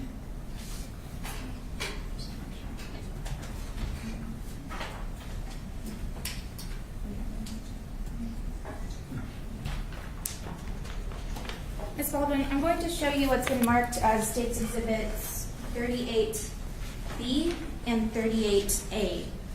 Do you recognize these? Yes. Okay. And do you recognize any of your markings on them? Yes. Can you tell us what those are? I have here marked on both the CIL number, my initials, the date, and the item number. And the CIL number that's on both 38A and 38B, is it the same CIL number we've been referencing? Yes. Okay. And what are these? They're both tape sealed manila envelopes at the time, but they've since been unsealed. So I'm going to show you 38B. Let's see. And is this what you picked up from the evidence room? Yes. Okay.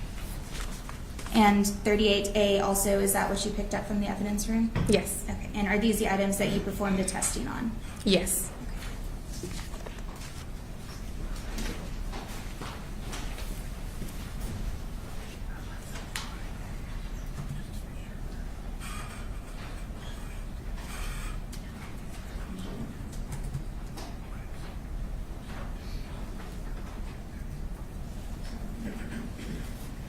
I'm also going to show you what's been marked as 38C. Do you recognize any of your markings on this package? Yes. What do you recognize? The CIL number, my initials, the date, and the item number. Okay. And is this another piece of evidence that you picked up from the evidence room? Yes. Okay. And is it also one of the evidence objects that you tested? Yes. Which one is it? These are the fingernail clippings. Thank you.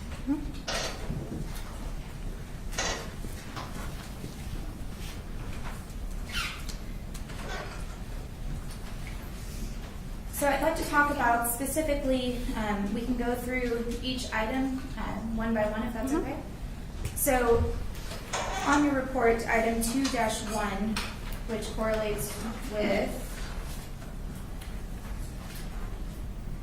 item 38B, or State's Exhibit 38B. Can you tell us what type of what testing you performed on this object? On this item, I did not perform any serological exams. I did not note any soiling that could possibly be blood, and so I did not perform any testing. What I did was retain the entire nail tip for DNA analysis. And what about item 2-2.1? For 2-2, I took a clean, sterile swab, and I swabbed the entire item, and I retained that swab for DNA analysis.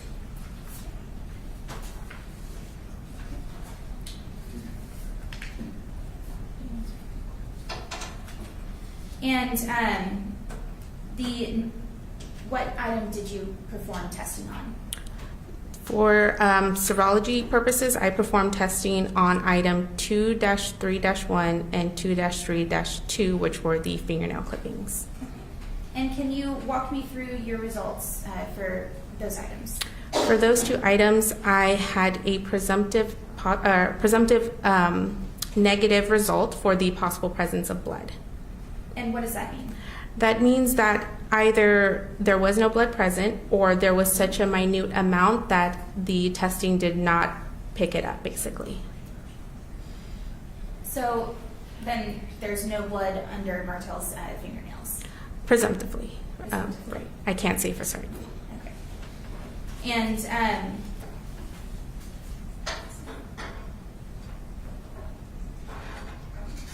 so after you performed the serology testing on these fingernail clippings, what did you do with them? The clippings were then still retained for DNA analysis for any possible foreign DNA that could be present. And then you performed the DNA testing, is that correct? Yes, I did. Can you walk me through what DNA testing is? Right. So, and before I get to that, the items that are retained, they would move forward for DNA analysis at a later time, and then the original items would be returned back to the agency, basically. So the items that were taken from this, the nail tip, the swab from the silk cap, that is what's moved forward. And for that, I perform DNA analysis at a later time. And DNA analysis, DNA is basically what makes you you. It's unique to every individual. You get half from your mom and half from your dad, and the combination of both of them is what makes you unique. Everyone has their own unique DNA profile except for identical twins. And what I do is I generate DNA profiles from items of evidence in order to compare them to known standards from known individuals. And how is the testing performed? The testing is performed using our instrumentation, the certain chemicals that we use at our lab. And what we do is basically, if you think of a cell in your body as an egg, we want to crack that egg open and get to the yolk, which is the DNA. And the DNA is inside all of our cells. So in order to do that, first we have to crack open the egg, open the cells, get the DNA out, and from there we need to determine how much DNA do we have in an item. Do we have a lot of DNA or a little bit of DNA? And from there we're able to determine how much we have, and then we want to basically photocopy that DNA. We want to multiply it as much as we can so that we can get as much of a DNA profile as we're able to. And then from there, that's when our DNA profile will be generated, and I would be able to then make comparisons. And in this case, did you perform the DNA testing on these items? Yes, I did. So let's talk about your results for these items. For 2-3-1 and 2-3-2, which are the fingernail clippings we were just discussing. Right. What were your results on those items? Before I get to that, so for DNA purposes, once something is retained from serology, the item number changes. So it would be what we call a daughter of the original item. So the 2-3-1.1 and 2-3-2.1 would be the fingernail clippings that I retained. And for those two samples, I did not find any DNA foreign to Martel de Rouen. And in layman's terms, that means what? That means that the only DNA present on his fingernails that I was able to detect was his own DNA. There was nothing else, no foreign DNA, nobody else present. So no blood from anybody else? There was no DNA. So then, what about from item 2-2.1, the silk cap? Is it okay if I refer to the Of report? course, you can refresh that. From the silk cap, the swab tip from the silk cap, 2-2.1, I was able to, I observed DNA that was consistent with 3 contributors or 3 individuals on this item. I was able to pull out a major contributor, meaning the person that had the most DNA present on this item. I was able to pull out their profile and perform, I was able to pull out the profile and make comparisons to that. And in this case, that major DNA profile that I was able to pull out, Martel de Rouen could not be excluded as that profile. And can you explain to me what not excluded means? It basically means it's a match, so his DNA profile was consistent with the major DNA profile on this item.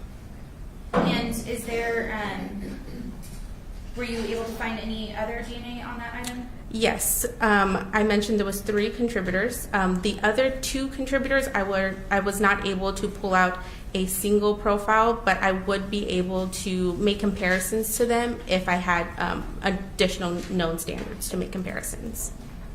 But in this case, for the silk cap, the major contributor was Martel de Rouen. Yes. So then let's talk about the other item that you tested, the acrylic nail tip, item 2-1.1. Yes. Can you tell me what you found on that item, if anything? On this item, I also found a mixture of 3 contributors or 3 individuals. I was also able to pull out the major profile, one that deposited the most DNA or that had the most DNA present on this item, and that was an unknown female individual.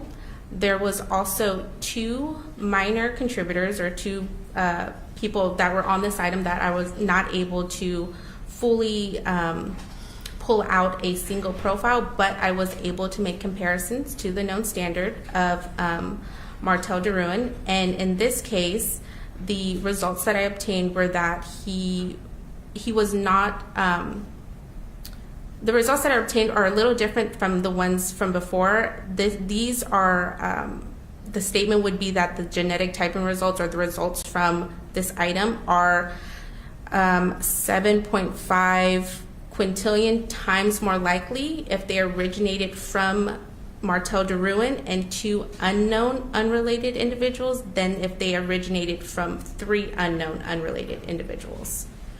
And what does that tell you about the DNA found on the acrylic fingernail? It tells me that there's very strong support that Martel DeRuin, is a contributor of the human DNA on this item.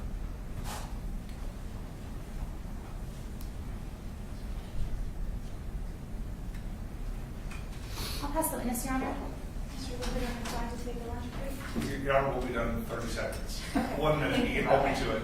Okay. Doctor, ma'am, I have just one question for you. Somebody washes their hands, does that get rid of DNA evidence? It could. With soap and water? It could, yes. All right. Could I explain why there's no other DNA on Martel's fingernails other than Martel's? It could. Thank you. That's all I have. May this witness be excused? From the state, yes, Your Honor. From the defense. Mr. Baldwin, thank you so much for your time. Please do not discuss your testimony with anybody else. If you have any exhibits in front of you, please go ahead and Okay. stay on your side. Thank you. Thank you very much. Ladies and gentlemen, we are going to take our lunch break. It's 12:30. I'm going to give you 1 hour. Please remember my instructions not to conduct any outside research or to discuss any of the testimony you've heard amongst yourselves or with anybody else. Please have a wonderful lunch. Thank you. 1:30. All right.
You may be seated.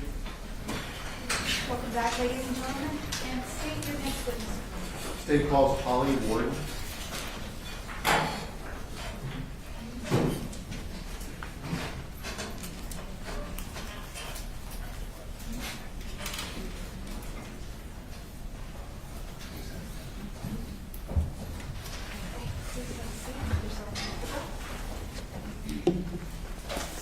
Raise your right hand and state your full name.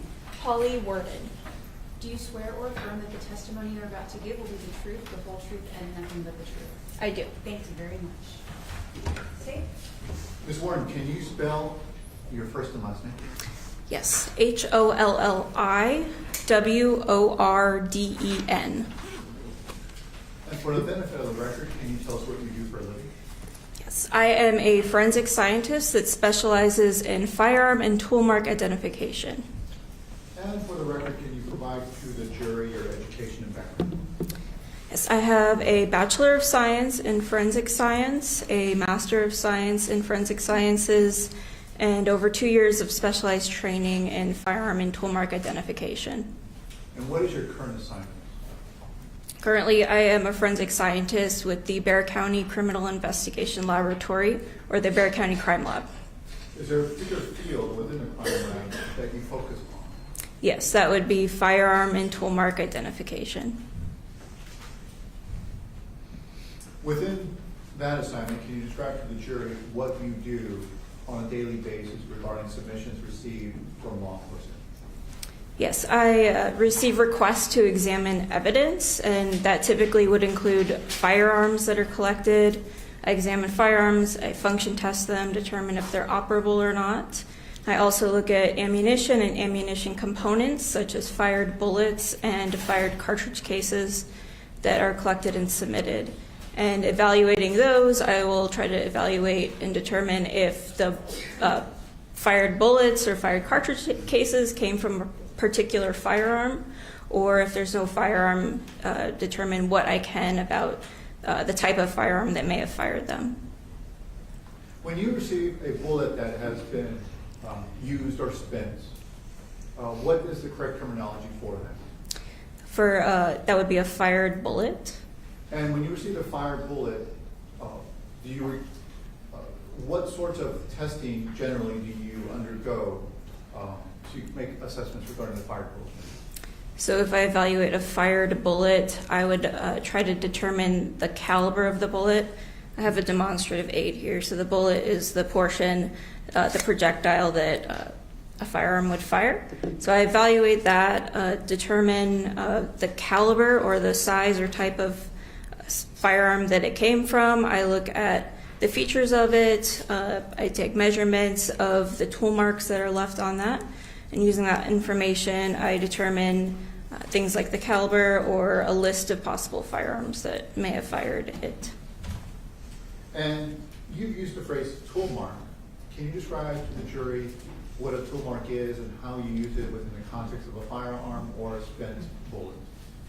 So a tool mark could be anything that is produced by a harder object marking a softer object. So if you think of a firearm as made up of many different tools, things like the barrel would be something like a tool that leaves markings, scratches, and impressions on the surface of the bullet as it passes through the barrel.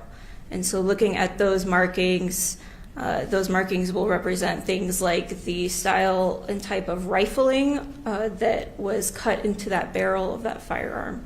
And taking measurements and looking at that is how I can evaluate and determine possible firearms that may have fired it.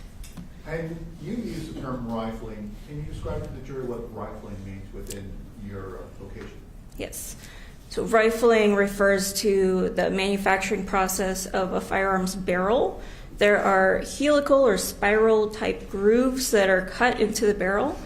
And the purpose of that is when the bullet passes through it, it gives it a spin, either to the left or to the right.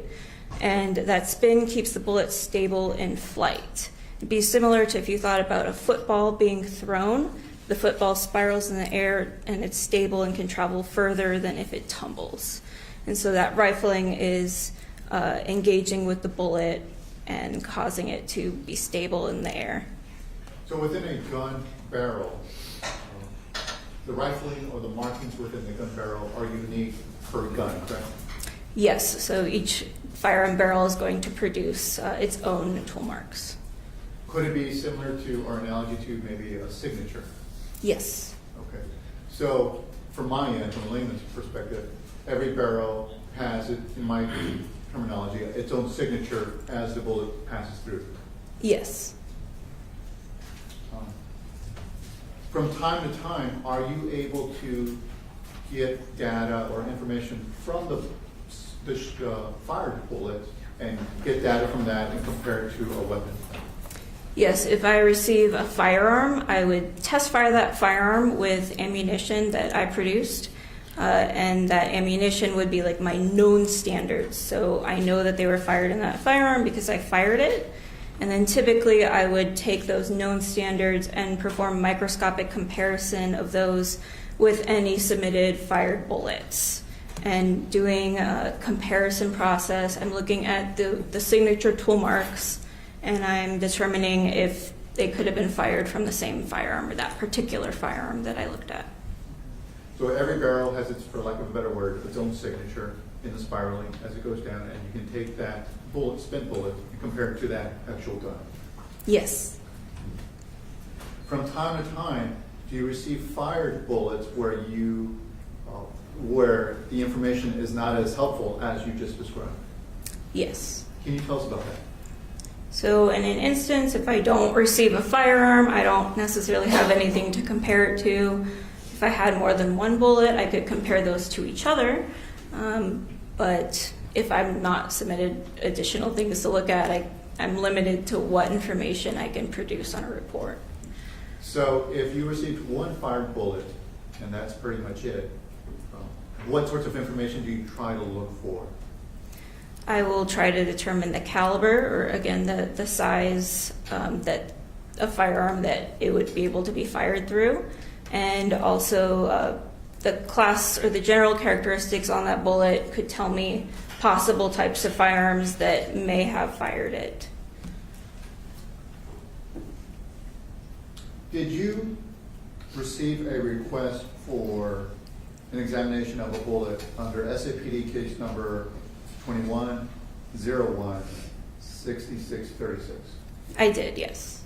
And did the Bexar County Crime Lab assign its own case number associated with the SAPD number I just read?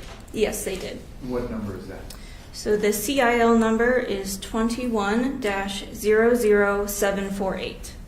And with the submission, did you receive a particular request for an assessment of this item? Yes, I would have received a request to examine. And what item did you examine or analyze associated with the seal number or the SAPD number? I received 3. Let me ask you this. I'm sorry. Regarding the item that you received, I'm going to refer to item 1-1, and only for your testimony, only 1-1. What was 1-1? 1-1 was a fired bullet. And once you received this particular fired bullet, can you describe to the jury what steps you took?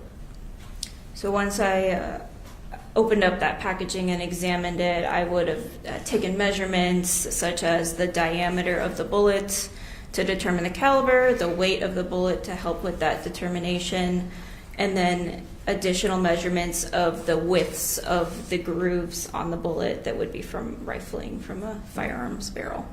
And did you formulate opinions or assessments regarding your examination? I did. Did you create a report describing the things that you saw and the things that you observed? Yes. Would having a copy of your report help you refresh your memory and answer my questions or defense attorney's questions? Yes, I do have my own copy as well. Excellent. With the court's permission, what I'd like to do is, and for the record, show you what's been marked as State's Exhibit 125, so that we have it identified on the record. Can you take a look at State's Exhibit 125 and let me know if you recognize it?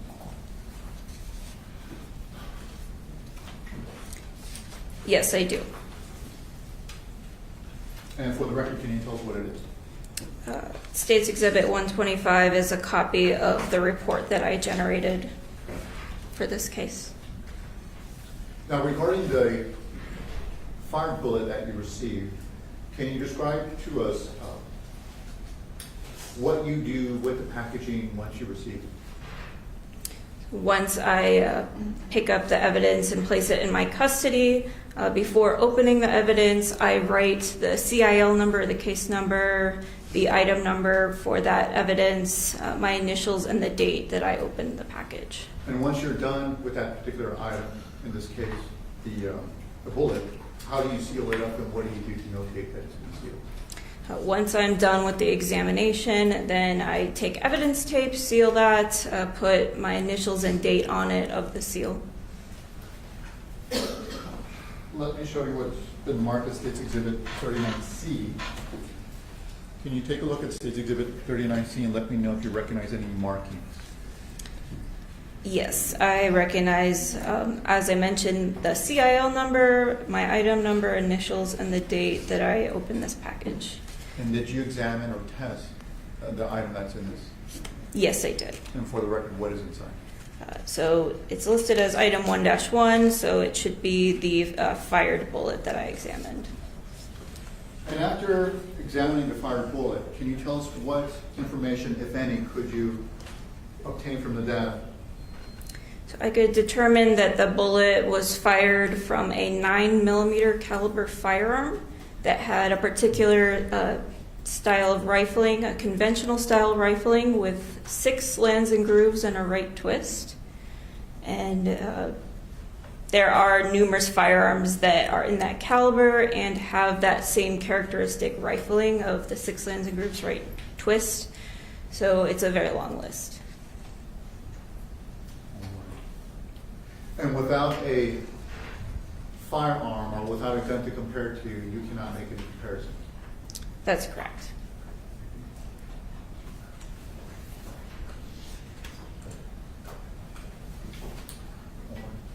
And regarding the spent bullet, and typically the spent bullet, is that an item that could, if fired through a firearm, could cause serious bodily injury or death? Yes. All right. At this time, the state will pass the witness for cross-examination. We have no questions, Your Honor. May this witness be excused? Yes. Yes, Your Honor. Thank you so much for your time. Please do not discuss your testimony with anyone until the end of the trial, but thank you very much. Thank you, Your Honor. If you have any exhibits here, you can either hand them to the court or the state. Okay, thank you.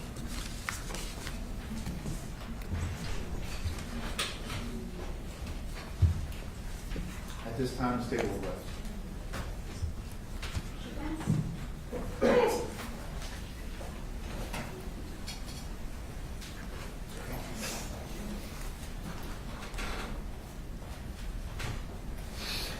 Would you like to make your opening statement? Yes, please, counsel. Go ahead. Good afternoon, ladies and gentlemen. Hope you all are doing well. Hope you had a good lunch, and thank you all for being here throughout this process. You've heard a lot of evidence before you. You've heard the what, you put the when, the where. Now you're going to hear about the why. I want you to pay attention during the state's case, to the defense's case in chief. You're going to hear from Ms. Sasha Skare herself, and you're going to hear a version of events that happened that night. We're going to leave it up to you to make that decision. And ultimately, at the end, we believe you'll return the only verdict that makes sense, which is not guilty as to murder. Ladies and gentlemen, thank you very much.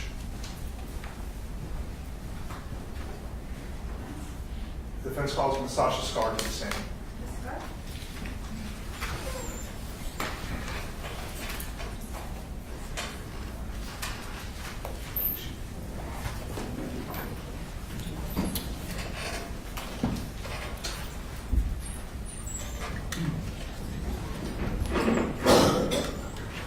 Please raise your right hand and state your full name. Do you swear or affirm that the testimony you are about to give will be the truth, the whole truth, and nothing but the truth? Yes, ma'am.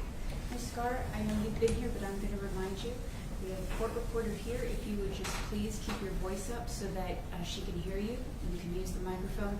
And please do not talk over anybody else. Okay. Thank you. Good afternoon. Good afternoon. Obviously, we've met before, correct? Yes, sir. Would you please start by stating your name for the record? My name is Sasha Skare. And how old are you, Sasha? I'm 23. 23 years old. Back in January 2021, how old would you have been? I would have been 21. 21 years old. Okay. Yes. Just a little bit about yourself for the jury. Where were you born, ma'am? San Angelo, Texas? San Angelo, Texas. And you moved to San Antonio at some point? Yes. Okay. Do you remember when you came to San Antonio? When I was in the 5th grade? 5th grade? Yes. Did you live in San Antonio from that point onward? No, sir. No, sir. Where else did you live, ma'am? I lived in San Antonio up until I was a sophomore in high school, and I moved to Florida. I lived in Florida for 2 years, and I moved to Austin, Texas. To Austin, Texas. Yes.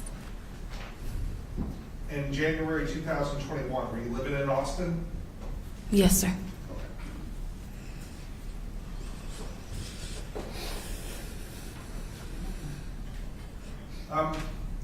Ms. Carr, how were you employed, or what were you doing for a living in January 2021, the time leading up to that? I was a graphic designer, and I worked in marketing. More specifically, what kind of marketing? Marketing for businesses. I was more of a freelance marketer and graphic designer. I would make logos, flyers, bulletin boards, anything that would advertise a business or an individual. Did you, were you involved in a music career of any type? Yes, sir. Would you explain to the jury what that entailed? I would just write and record music, and after I would do that, I would release it if I liked it and perform shows and stuff like that. And when did you start doing that, ma'am? I've been making music and performing music for mostly my entire life.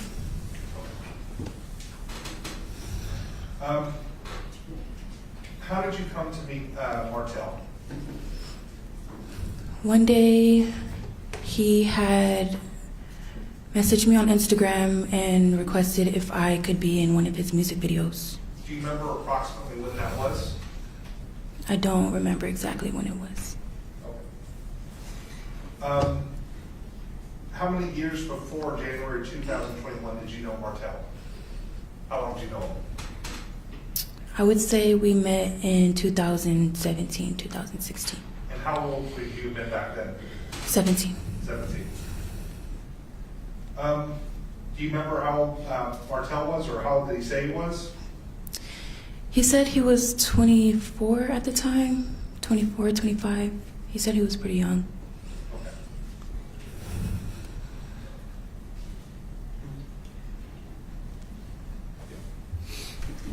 And how, you said that he had messaged you to be in a music video. What other, were you in any videos with Martell or for Martell? Yes, I was. Okay. Did you do any other work for Martell? Yes, I did. What kind of work, ma'am? I made flyers for his shows. I would help him record his music, and we would collaborate with music together. You said collaborate with music together? Yes. Okay. Do you remember where y'all did the recordings together? Most of the time it was at his personal studio, but we also would go to studios in Austin. And studio, his personal studio, where was that located? At first it was at his home in the Dominion area, and then it moved to the La Quintera location.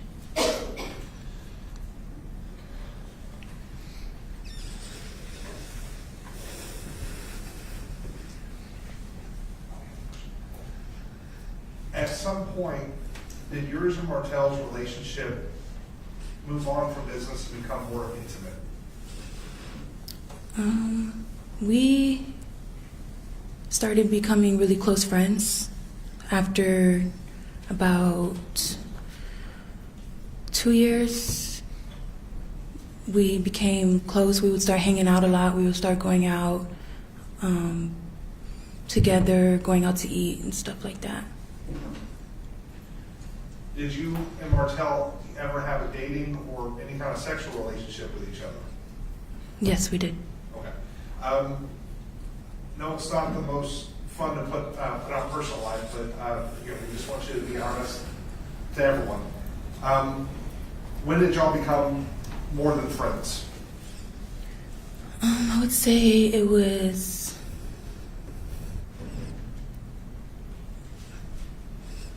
I never really offered to become more than friends, but we had sexual relations, I would say like 6 months before this incident happened. So around, is it fair to say around June or July of 2020 is the first time you all had any kind of sexual relationship? I would say more towards the beginning of the year. Okay. Yes.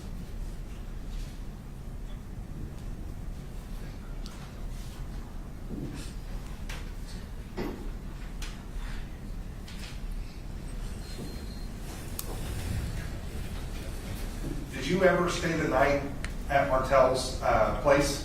Yes. How many times approximately? When we first met, I stayed the night once at the Dominion area for music purposes.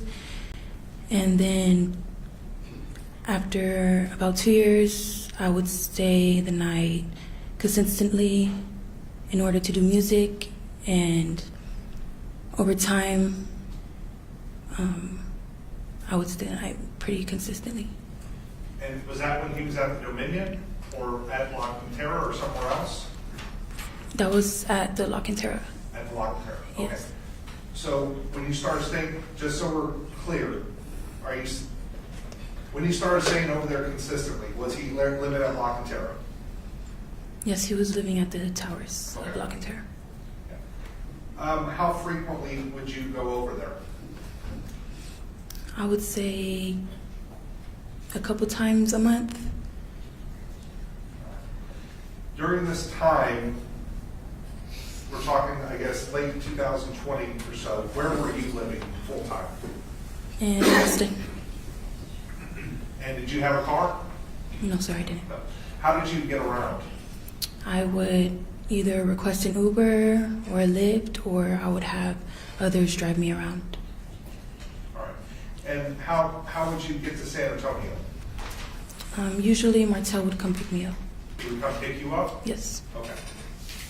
Yeah, just speak up. I know you're soft spoken. Sorry. And I have bad hearing, so just try to speak up for me, ma'am. Let's start talking about Friday of January 22nd. Where were you that day?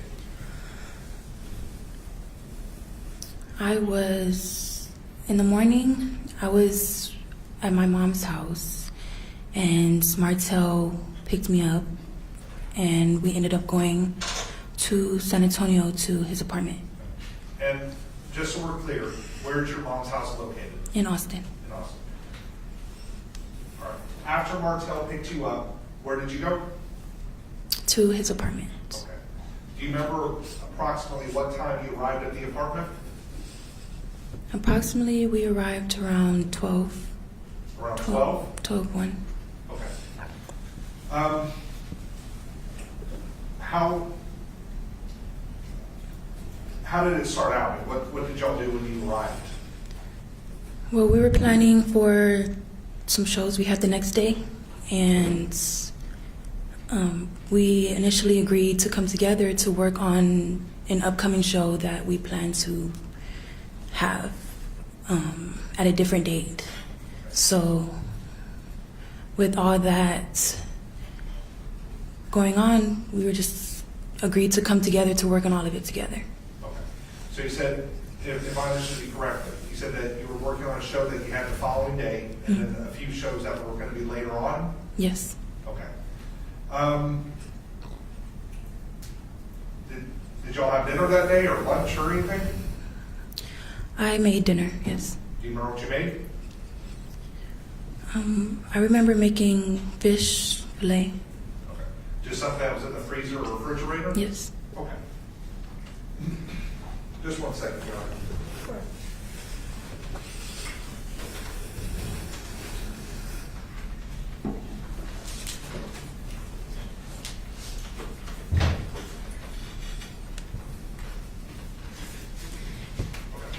Either prior or during dinner, were either of you drinking, consuming alcohol? Yes, sir.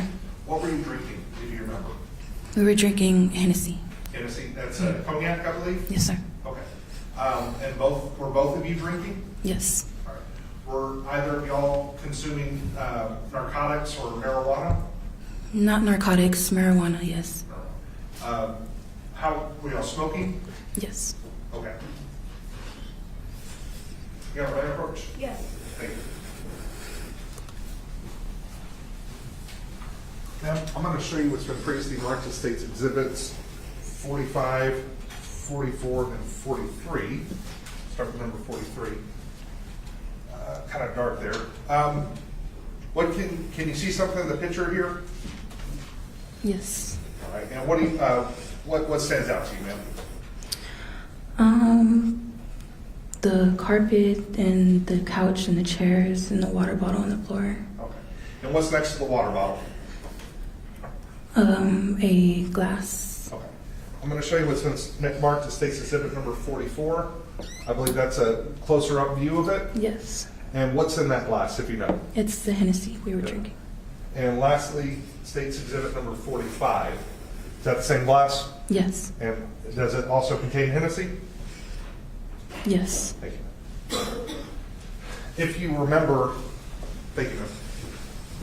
Do you remember whose Hennessy glass that was? That was mine. It was yours? Yes. All right, thank you.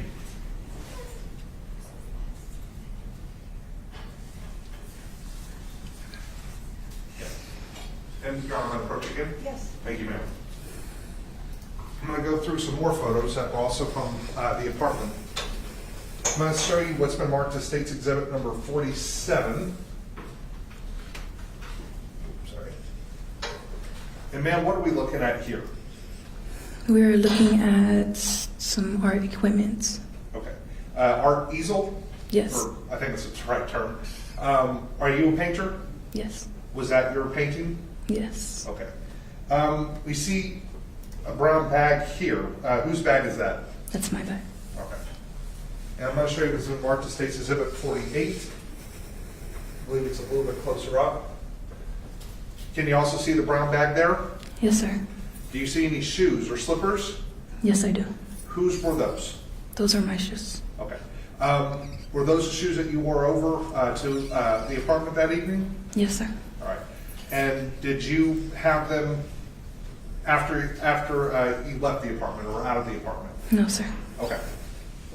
Thank you, ma'am.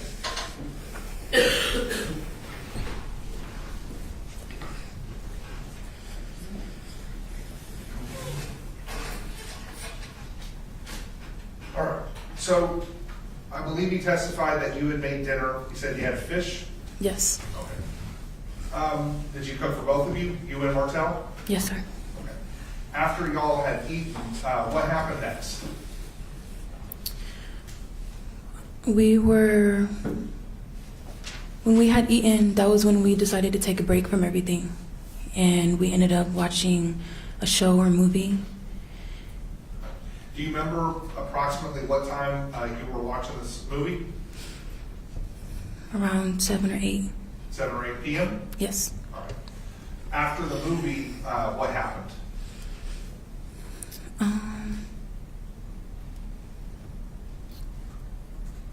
Well, we ended up eating after, like during the movie. I was cooking and we ended up eating during that time. So, wow, yes. Oh, that's fine. You a bit nervous? Yes, a little bit. That's okay. Yes. So y'all had dinner and a movie, you're eating while you're watching the movie? Yes.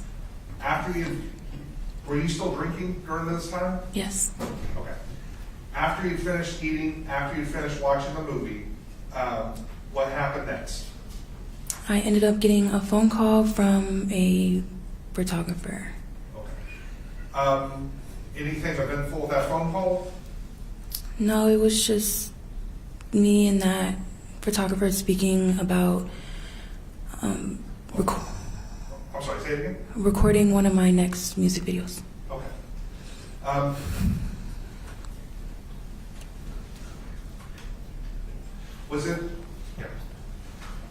Was that phone call, was it private? Well, let me rephrase this. Were you talking to the person on the phone via speakerphone, or did you have it up to your ear? No, it was FaceTime. So FaceTime. speakerphone, yes. Just in case we have some of that aren't familiar with technology, what is FaceTime exactly? It's a video chat where you're on the phone and through video you can see that person can see you.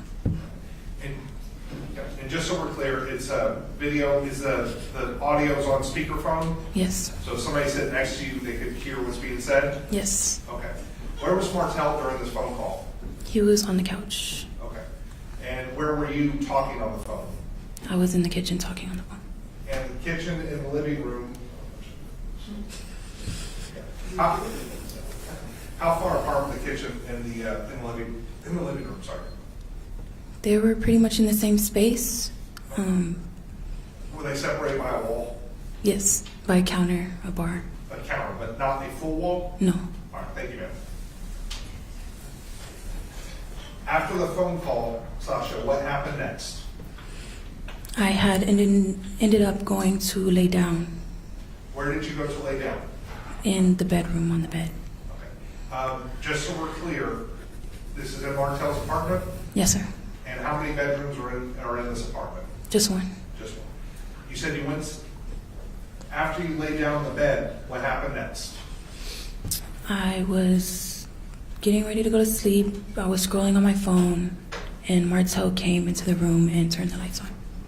I'm sorry, I didn't hear the last part, ma'am. He came into the room and turned the lights on? Turn the lights on. Yes. If you turn the lights on, is it a fair assumption to say the lights were off when you were laying down? Yes. Okay. After that, what happened? He just asked me to leave his apartment. Can you have a approach again? Yes. Thank you.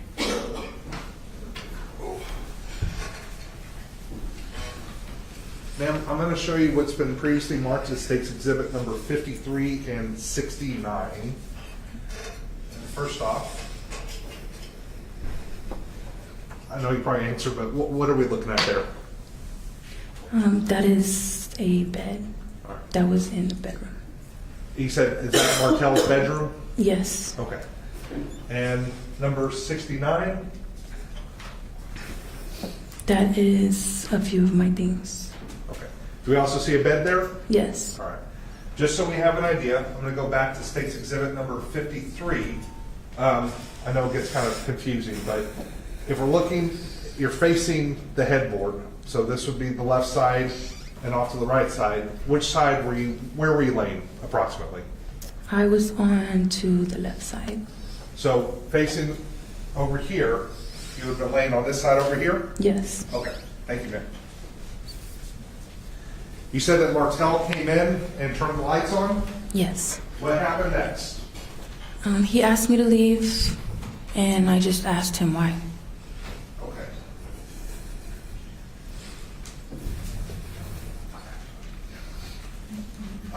You asked him why. Did he say anything else?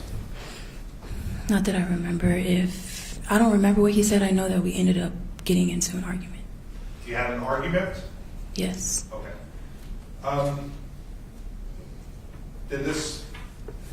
Was it a verbal argument? Yes. Okay. If you recall, what was he saying at the time? He was upset because he felt like I was on the phone with another man. Okay. Did this verbal argument escalate into anything more physical? Yes, it did. Okay.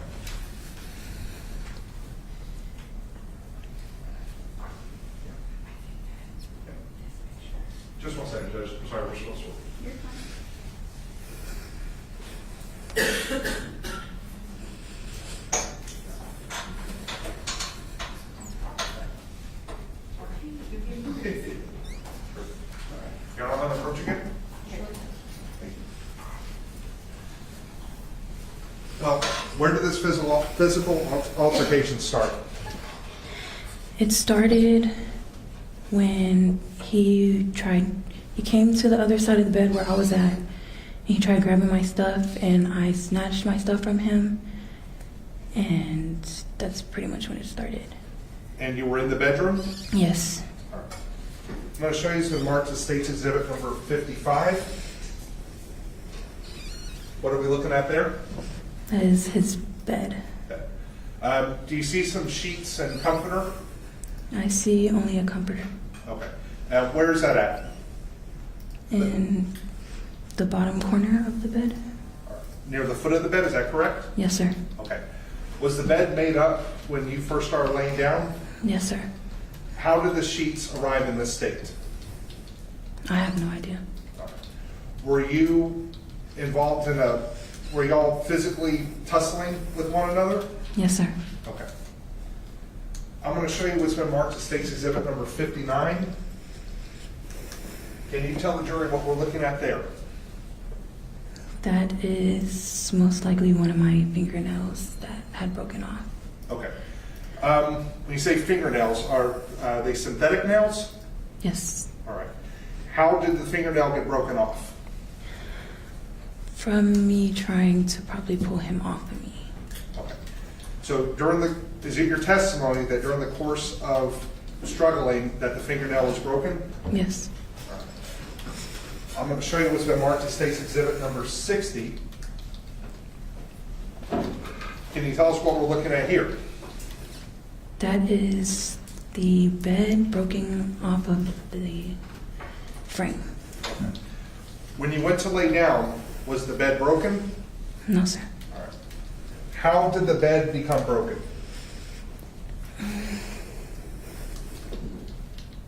When I had snatched my stuff from him, he had tackled me onto the bed, and for what felt like a long time, he was hitting me, choking me, until up to the point where I couldn't breathe. And then the bed just broke all of a sudden. Okay. Did you feel the bed fall or collapse? Yes. Okay. Thank you, ma'am.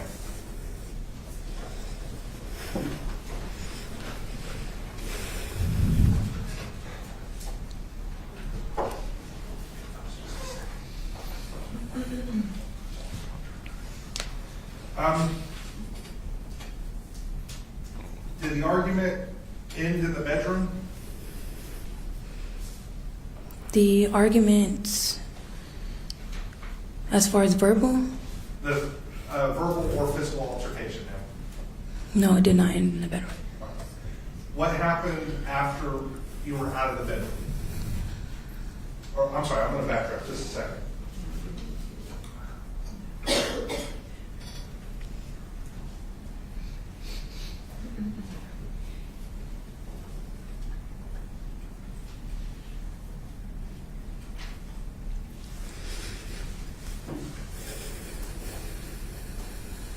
Backing up to when y'all were in the bedroom together, you testified that there was a physical altercation. Were you being hit? Yes, sir. Okay. Were you lying? Where were you when you were being hit? I was still on the same side of the bed,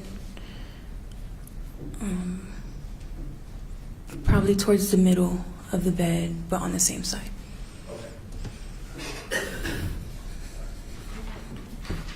Just one second, Judge. We're still looking.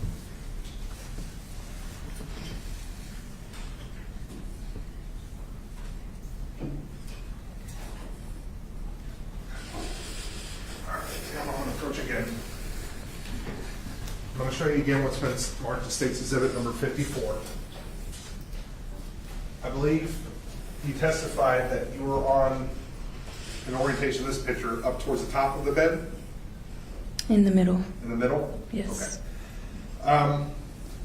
At some point, did you crawl over the bed or get out of the bed? Yes, once the bed had broken, he ended up falling off the bed, and that's when I crawled across the bed. Okay. When you said you crawled across, Yes. you would have gone from the side that's closest to the window towards the side that's close to the closet door? Yes. Okay. Ma'am, I'm going to show you what's been marked as State's Exhibit number 75.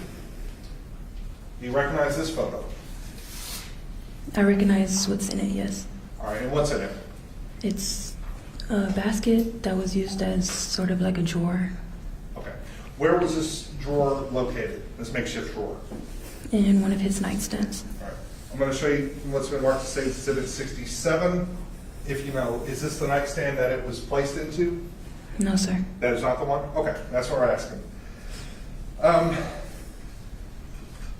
Was there a weapon located inside the makeshift drawer? I'm going back to State's Exhibit 75. Yes, there was. All right. Did you grab the weapon? Yes, I did. Okay. Why did you grab the weapon? I grabbed it to tell him, after I grabbed it, I told him, don't touch me. Okay. Were you in fear for your life at that point? Yes, I was. Okay. And why were you in fear for your life? Because up until the bed had broke, he was still hitting me and I was unable to breathe. So Okay. I was panicking at that point.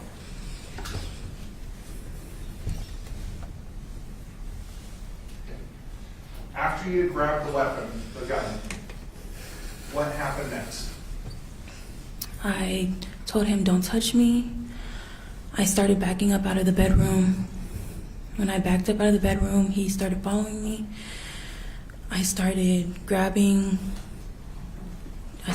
dishes out of the cabinets and throwing it in between us. Okay. And I'm going to show you some photos here, ma'am. Just a second.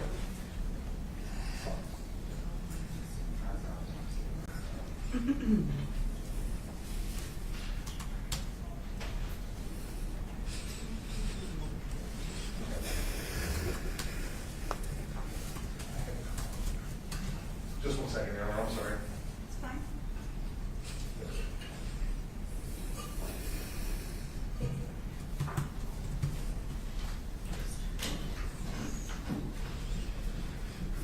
Your Honor, I'm going to approach you. Yes. All right. Ma'am, I'm going to show you what's been marked as State's Exhibit number 23. Can you tell us what we're looking at here? That is the kitchen with the broken glass on the floor. Okay. And the broken glass, where do you see it in relation to the counter? I would say it's in the middle of the kitchen, closest to the counter. Okay. And just so we're clear, do you see a door leading into another room in this photo? Yes, sir. Where does that door lead to? To the bedroom. So when you came out of the bedroom, you were in the kitchen area? Yes, sir. Thank you. And showing you what's been marked as State's Exhibit 24. What is this a picture of? It's a picture of the broken dishes that I had through. And similarly, State's Exhibit 25. Is this if you know, is this also a photo of the kitchen? Yes, sir. Okay. I'm going to also show you what's marked as State's Exhibit number 22. Do you see anything out of place in this photo? Yes, I do. What do you see? The chair that is fallen over. If you know, how did the chair get knocked over? I don't know You don't. how it got knocked over. Was it part of the struggle in the apartment that night, if you know? No, it wasn't. It was not? Okay. Thank you, Mayor.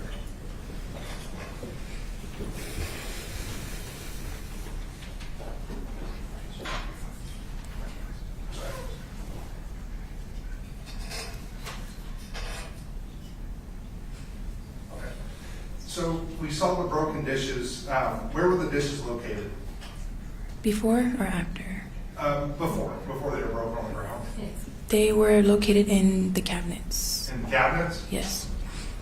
Why exactly were you breaking dishes or throwing dishes at that point? To keep space between us. Were you in fear from Martell? I was at the time, yes. After the dishes got broken, what happened next? After the dishes had got broken, I had to go over the kitchen counter, and that's when I just ran outside the door. You went over the kitchen counter, Yes. and then you went outside the door? Yes. Okay. Did you have a weapon with you still? Yes, I did. All right. Did you have any shoes on when you left? No, I didn't. All right. Did you have time to grab shoes? No. And did you have your cell phone with you? Yes. All right. What happened next? What happened next is I just remember trying to get in contact with anybody that I could How were you trying to get in contact with them? on my phone. On your phone? Yes. What types of people are you trying to get in contact with? Some of my friends that stayed in San Antonio. Okay.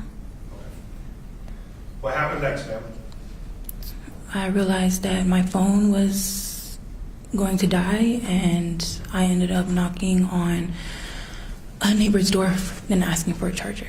Okay. Were you able to get a phone charger? Yes. What happened next? I ended up going to charge my phone in one of the hallways. Was that on the same floor that you came from or a different floor? It was a different floor.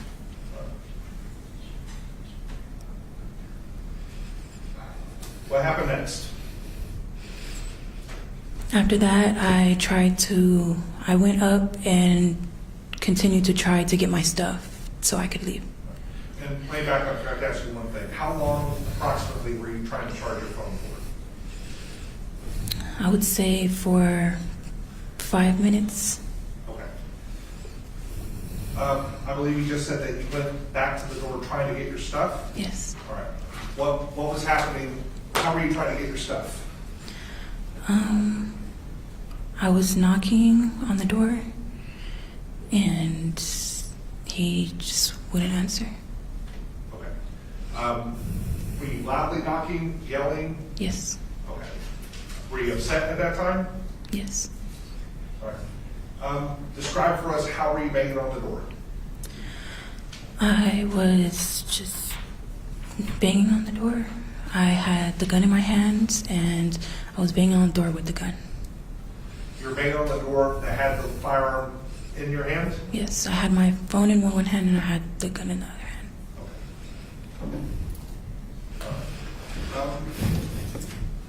Your Honor, I wonder if it's possible that we can have her come to the well here for demonstrative purposes to illustrate. Ma'am, would you please come down? Ms. Skare, I'm just going to ask you to keep your voice up if you do say anything so that we can be sure to hear you. Yes, ma'am. Thank you.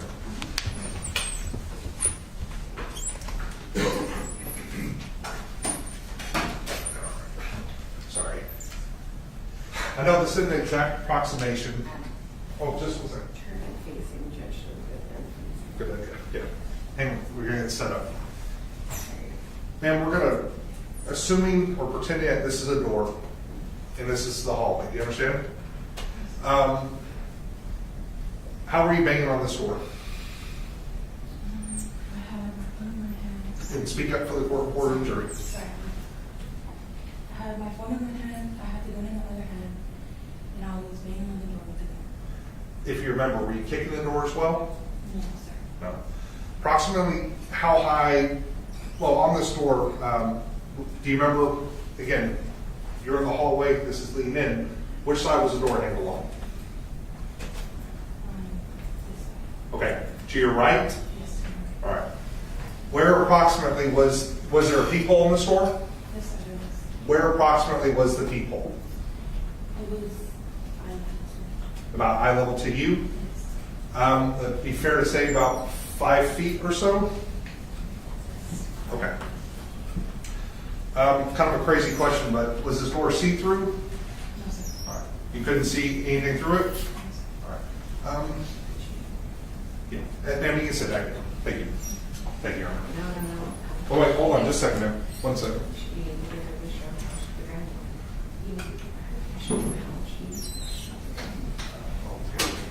Yeah. Yeah.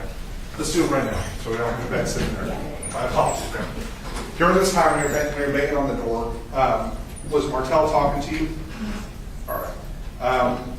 Was he yelling, screaming, making any kind of noise? Was the door locked? Okay. At some point, okay, and please keep your voice up. I know you're soft spoken. At some point, was a shot fired? Yes, sir. All right. How, I want you to demonstrate for the jury, how exactly was the gun discharged? As I was knocking on the door, I just threw the gun up and I just shot. And the gun went off? Yes. Okay. Thank you, ma'am. Yeah, and just so we're clear, could you see Martell at all? I know sometimes, well, some people you can kind of see a light difference. Could you see anything beyond the people? Okay. Do you have any idea if Martell was standing behind that door? No, sir. All right, thank you. And we can sit back down. Thank you, Your Honor.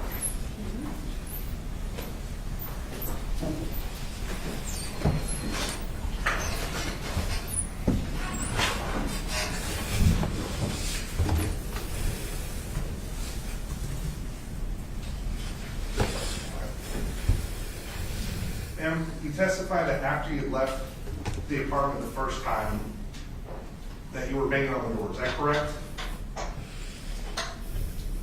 Then I came back and started being on the door. No, ma'am. I believe you testified that you went over the kitchen counter and then you left the apartment through the front door. Yes.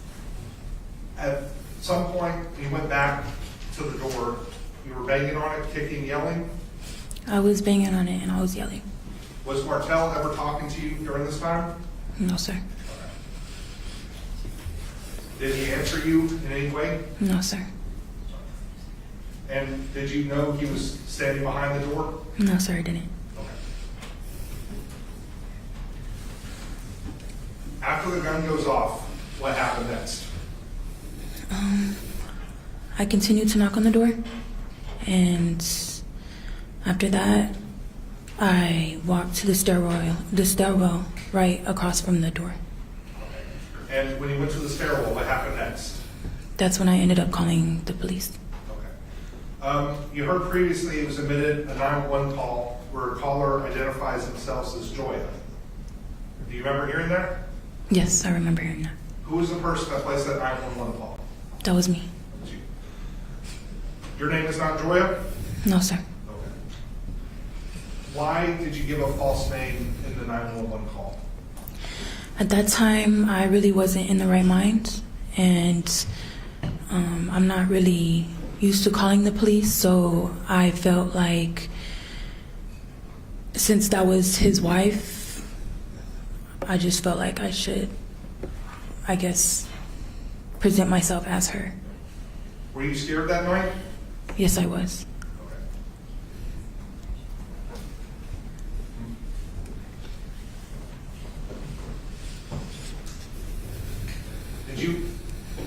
Did you think Martell was hurt or injured? No, I didn't, but I didn't know for sure. Okay. And is that why you called 911? Yes. Okay.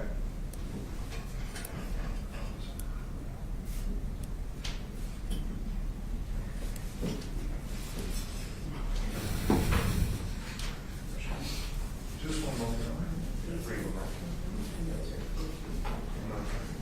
Got me approach again? Yes, sir.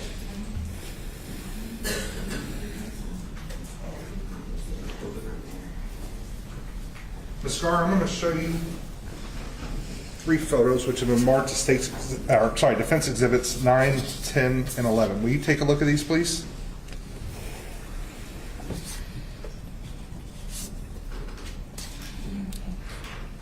Yes. All right. Having had a chance to look at these photos, do you recognize them? Yes, I do. What are they photos of? They are photos of me. I'm sorry, say it again. They are photos of me. Okay. Who took these photos? I did. All right. Was it taken as a selfie? Yes. And when were these taken? A couple days after. A couple days Yes. after which date? After Friday the 22nd. All right. Your Honor, I'm going to tender to the state, what's in our state, defense exhibits 9, 10, and 11. Okay. And any objection, we move to admit them.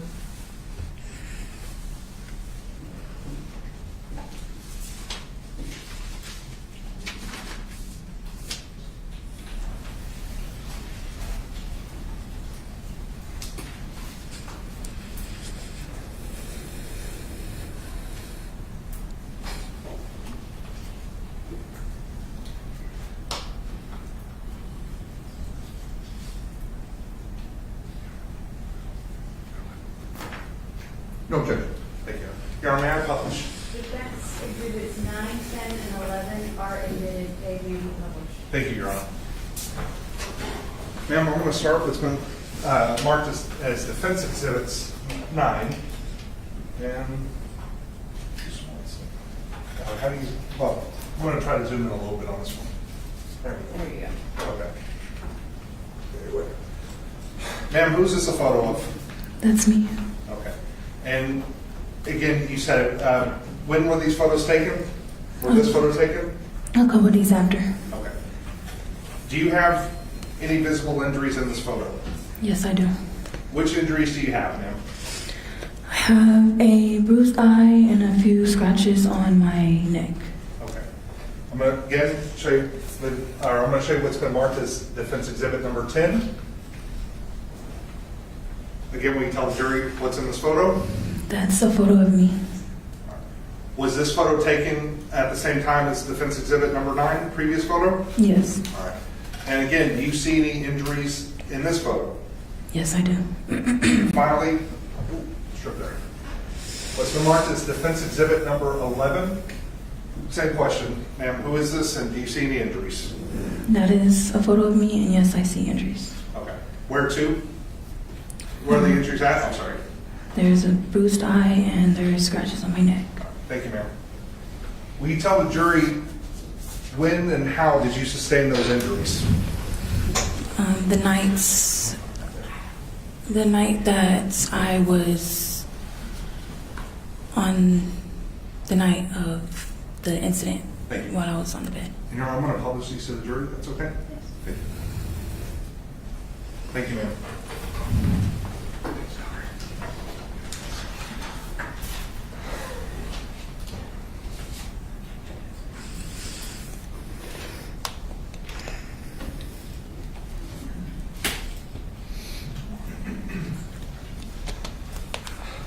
Ma'am, you testified that there was a single shot fired.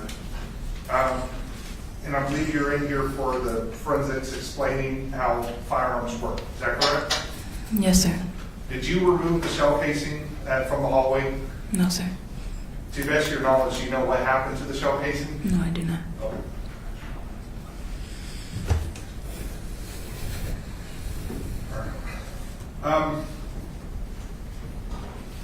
After, yeah. Yeah. After the gun fired, I believe you said you called 911. Is that correct? Yes, sir. All right. What happened after you called 911, ma'am? After I called 911, I sat there and I waited for my ride. All right. You had a ride. Did you leave the apartments? Yes. And where did you go? I went back to Austin. First, I went to a hotel in San Antonio, and then I went back to Austin. Okay. What happened to the firearm, Sasha? I had ended up just throwing it in the dumpster. Okay. Why did you do that? Because I didn't want to walk around with the weapon. At that time, did you realize that Martell was either hurt, injured, or killed? No, I didn't. All right. At some point, did you learn that Martell was injured or killed? Yes, I did. If you remember, when did you learn about it? When there was a warrant for my arrest. How did you find out that there was a warrant for your arrest? Not only did I have people tell me, I saw it on the internet. Did you, after you found out there was a warrant, what did you do?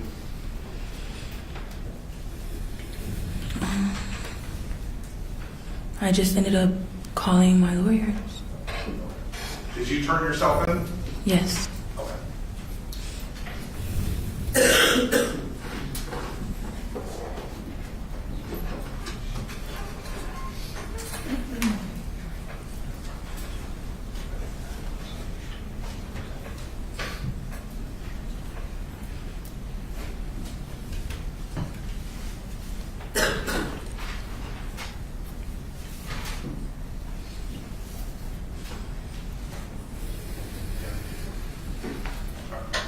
Ms. Skare, when you fired that shot, did you know Martell was behind that door? No, sir, I didn't.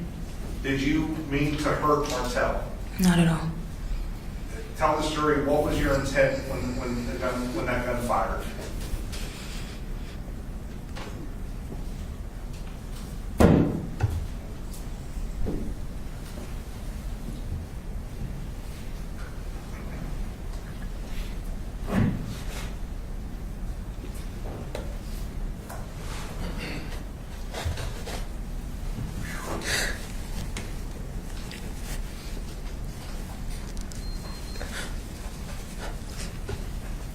I guess my intent was just to get his attention.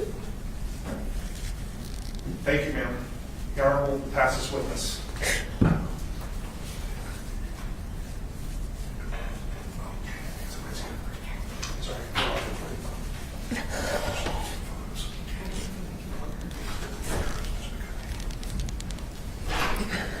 Judge, if I can have a moment just to go through some photographs.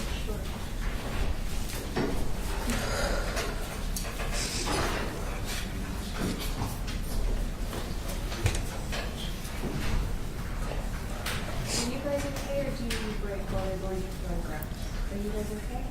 Okay.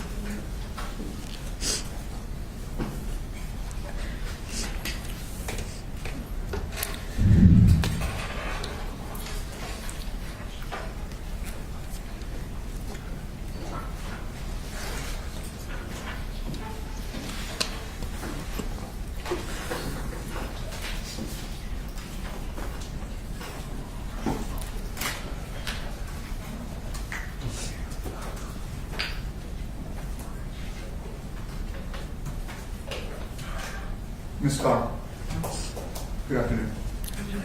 My name is Christopher Ramos. For the benefit of the record, we've never met, correct? Correct. We've never spoken, correct? Correct. We've never had a meeting together, correct? No, sir. Up until this moment, we've never said one word to one another. Correct. I'm going to ask you to speak as loud as you can so everybody can hear you. I'm also going to ask you, if I ask you a question that you don't understand, before you answer, please ask for clarification. Yes, sir.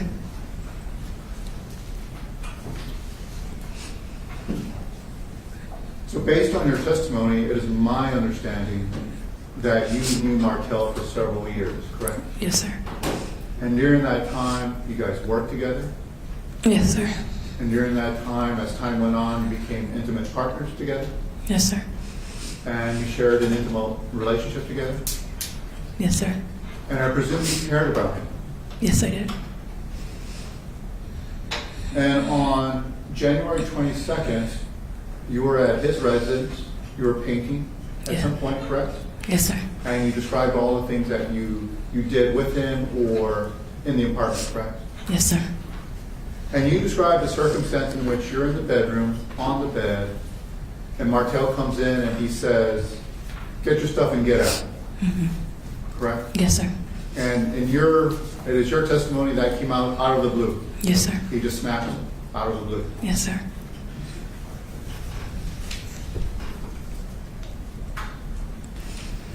And you testified in direct, Martell tried grabbing your stuff and you tried grabbing it back, correct? Yes, sir.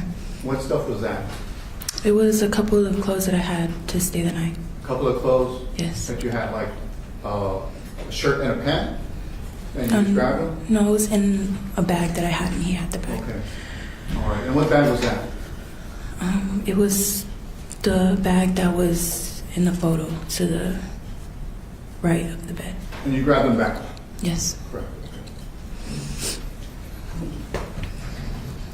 Immediately after that, what's the very next thing that happens? That's when he tackled me onto the bed.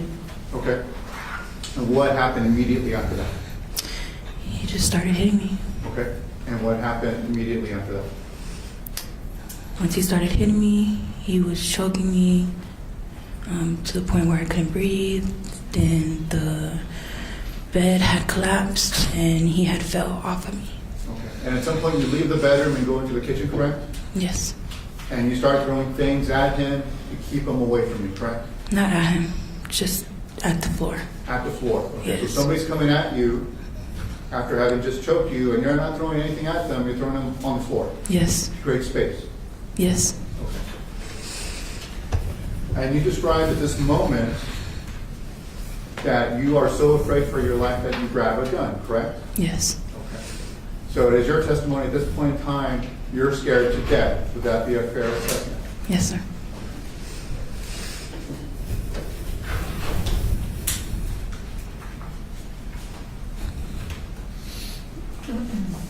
And it's, when he handed you your stuff, he's like, or he wanted you to leave, correct? Yes, sir. And at that point, you refused to leave, correct?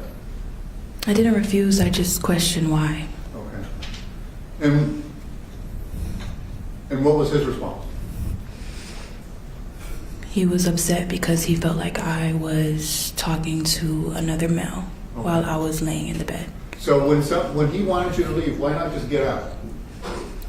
Because not only was I intoxicated, he had brought me there, and that was the second time he had did the same thing, as far as bringing me to his place and then all of a sudden just asking me to leave. Okay. So I was just questioning why are you doing that? Now fast forward a little bit, after the gun went off and you had your cell phone, you still found a way to leave, right?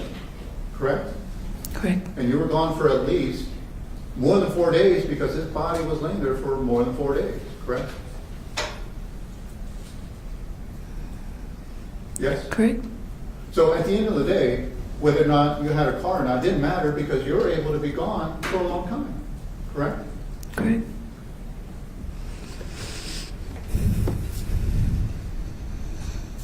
So in that moment, how did you end up, the first time, how did you end up outside of the apartment? I had ran outside. You ran outside, okay. Yes. And so that we're clear, you ran outside, you never went back inside, correct? No, sir. Okay, so that we're clear, it's very clear based on the evidence, Martel locked everything from his side, correct? Yes, sir. There's no way you're getting in, correct? Yes, sir. Okay. So at this point, when you are outside of the apartment, you have a gun in your hand, correct? Mm-hmm. And you have a cell phone in your hand, correct? Yes, sir. And you're able to find some sort of resource, a charging cord to help you charge your phone, correct? Yes. So now the phone's working, correct? Yes. And we know the phone's working because you're able to make a call, correct? Mm-hmm. And you make a call to 911, correct? That was one of the calls that I made, yes. Yes. Now, it's your testimony that you went back to the apartment and started banging on the door again, correct? Yes. And you had the gun with you. Yes. So it is your testimony that you're so scared to death while you're in the apartment, you leave with a gun, and you come back to the same place where you're afraid, correct? Mm-hmm. Is that your testimony? Yes, sir. So instead of calling 911 and saying, hey, I've just been assaulted, I've just been choked, you didn't do that, correct? No, sir, I didn't. You had a gun in your hand and you could have found a safe place to remain and call police, correct? Yes, sir. Did you do that? No, sir, I didn't. After you call 911, or when you're calling 911, when we listen to the video or the recording, it's very clear that you have a concern for Martel, yes? Yes, sir. You're concerned that he is hurt, correct? Mm-hmm. And you are concerned, in fact, you described a bullet hole that we see, correct? Yes, sir. And you are concerned that a bullet struck Martel, correct? I'm not only concerned about that, I was just concerned about the whole situation. Now, despite having those concerns, you didn't say that to the 911 operator, correct? Correct. Okay. So forgive me, but from this end, it certainly seems like you're calling 911 just to get police out there, but you're not taking any accountability for what happened, correct? The gun being off, Correct. okay? And you have an opportunity to tell the 911 operator immediately after it's happened, I've been choked, correct? Correct. I've been hit, correct? Correct. But you don't do that. No, sir.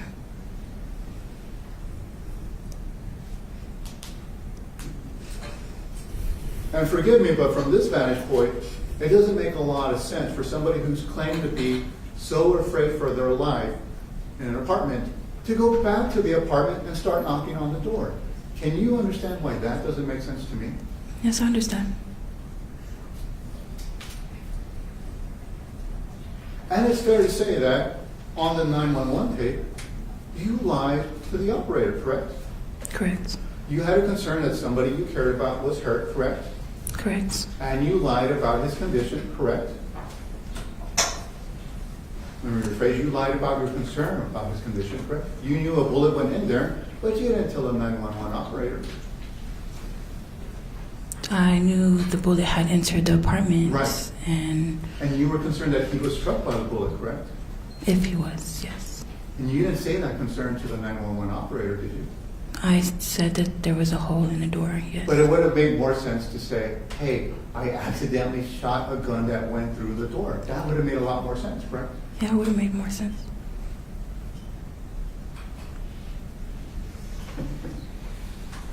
So it sounds like at this point in time, you're making a decision with somebody that you care about, somebody that you're concerned that you may have shot, and you're not telling the full story to 911 operator, correct? Correct. In fact, you're lying to the 911 operator, correct? Jason, that's an answer. I'll allow its cross-examination. You lied to the 911 operator, correct? I lied about my identity, yes. But you did not give the operator the full information, correct? Mm, You didn't tell the operator that you shot through the door. no, I didn't.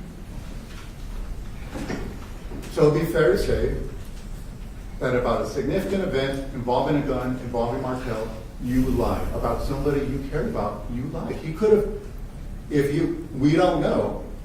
Or let's say you had a concern that he was shot in another part of his body. You could have told 911, hey, this is what happened, gun went through, bullet went through.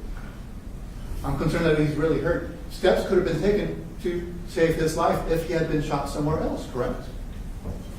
Correct. Can you see from my standpoint, it doesn't necessarily see that you're terribly concerned for his safety. Well, I didn't necessarily lie about what happened. I just didn't say everything. That's fair. That's a fair point. You did not say everything. I submit to you, I submit this. You're not saying fully everything what happened on that night. You're saying portions of it. Mhm.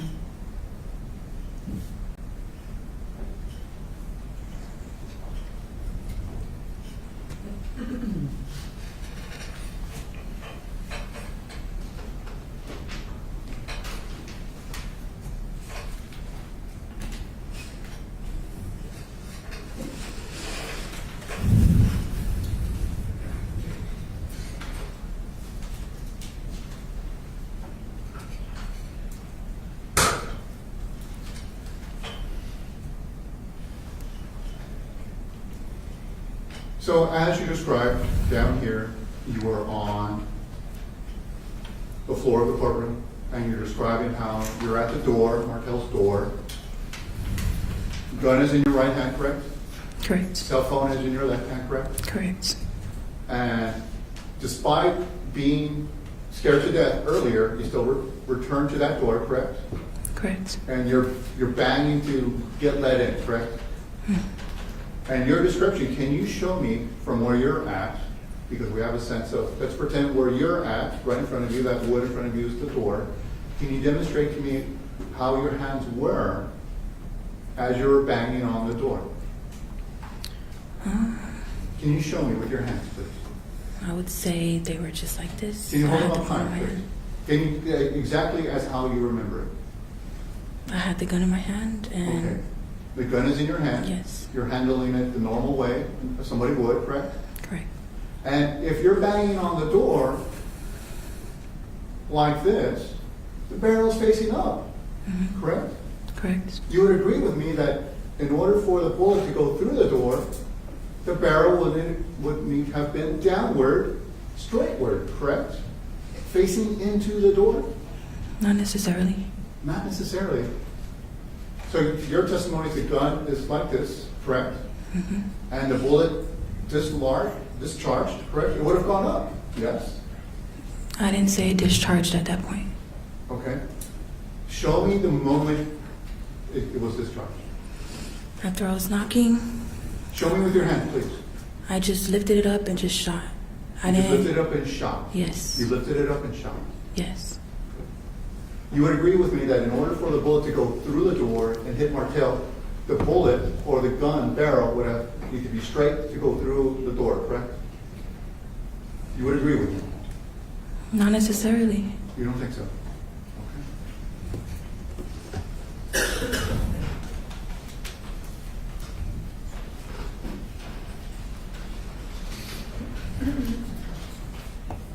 The photographs that we saw of your injuries, where were those photographs taken?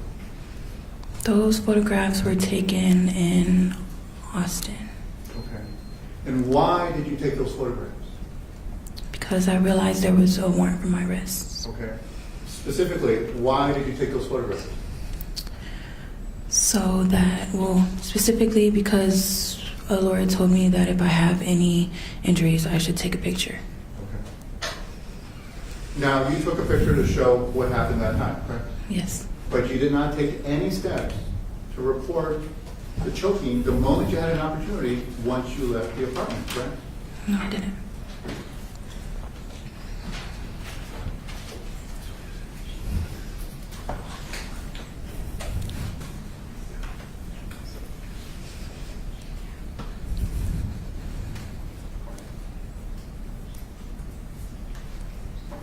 Can you describe for us the moment that you're leaving the bedroom to get away from Markel? You described you went. Can you describe what happened? As I was leaving, I was backing up. I backed up into the kitchen, and I just kept telling them to don't touch me, stay away from me, and I was throwing the dishes on the floor. Okay. And what happened immediately after that? Immediately after that, I went over the counter and I ran out the door. Say that last part again. I went over the counter and I ran out the door. And how did you go over the counter? I just lifted myself up and crawled over the counter. So I believe that you threw something down to the ground and broke it, because we have a picture of that. I don't object. I don't know if his opinion is necessarily germane to the line of question. It's a referencing point. You can, I'll overrule it, you can continue. I believe that you threw something down and broke it because we have a picture of it. So let me show you State's Exhibit number 23. You described jumping over the counter, Yes. but we clearly have 3 items here that you would have had to leap over in order to avoid breaking. Correct? We have a moment of intense, what you described, intense physical confrontation. We have a moment where you feel it's required to break something on the floor, and I believe that because we have a picture of it. But you're claiming to go over the counter, and you have 3 ceramic bowls that were not touched. That sounds like a remarkable circumstance. Yes? There was more room on the end of the counter. And you described Martel grabbed your stuff, gave it to you, so you could get out. And you're fighting over your stuff, correct? He didn't give it to me, I snatched it from him. You snatched it from him. Yes. Well, your stuff looks remarkably well in place and well stacked and kind of cozied away. What you're describing is not supported by the photographic evidence. Well, my stuff was still there when I left. It's not indicative of you guys fighting over stuff.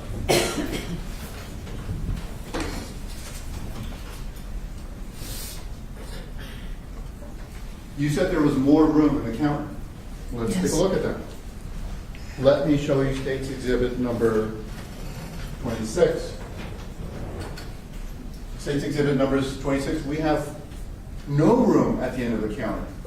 It seems physically impossible for you to leap over it. From this angle, you would agree with that, correct?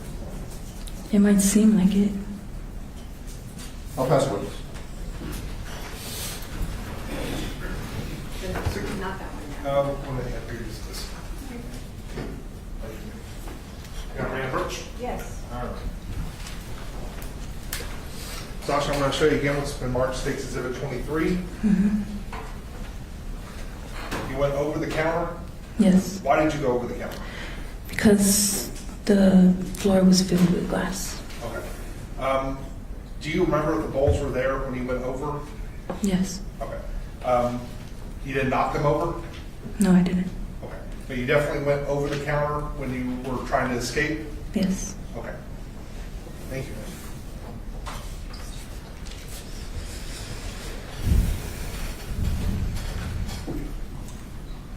Let me ask you, let's start from here you go.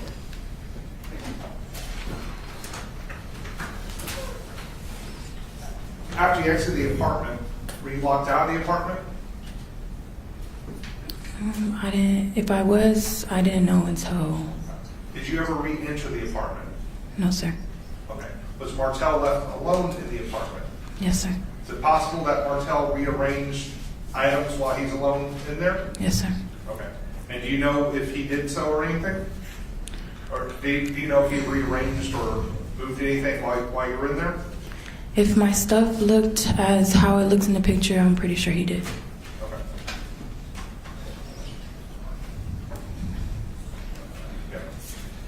Yeah.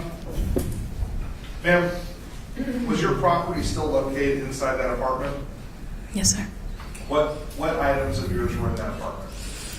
It was my art supplies, my purse, which contained my personal information, and a couple of overnight things as far as clothes. Did you have any credit cards or money on you when you left that apartment? Yes, sir. You had Oh, some not on money? me, not on me. Okay.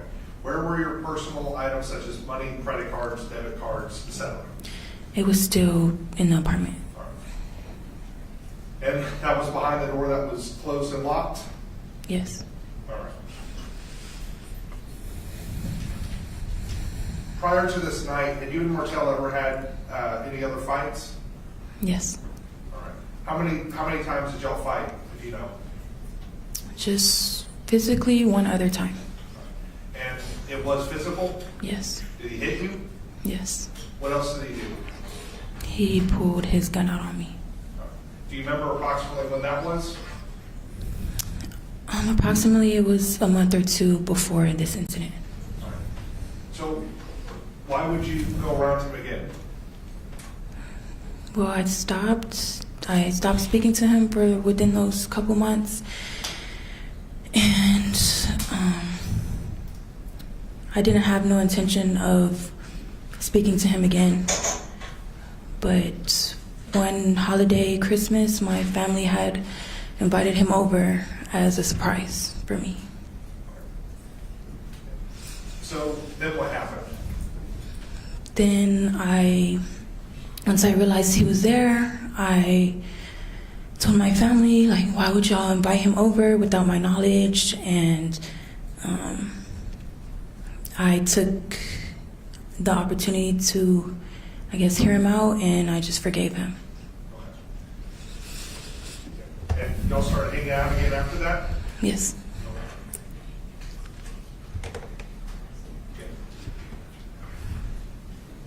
Just to remind the jury, how did you get to Martell's apartment that night?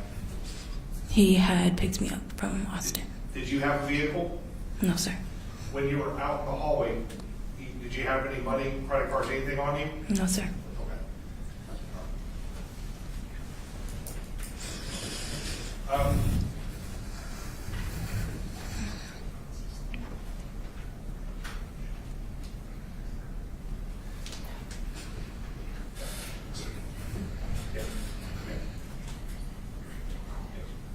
And I want to go go back to when you were banging on the door and you discharged a firearm. You shot that pistol? Yes. Were you intending to hit Martell? No, sir. Were you intending to hurt or kill Martell? No, sir. You're not, are you telling this jury that the I pistol? object to the leading nature of this question. Sustained. All right, I'll rephrase your honor.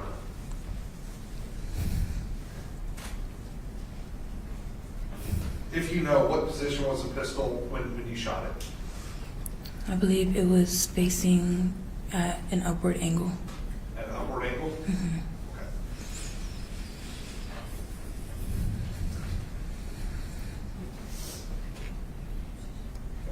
Why do you say you believe it was facing at an upward angle?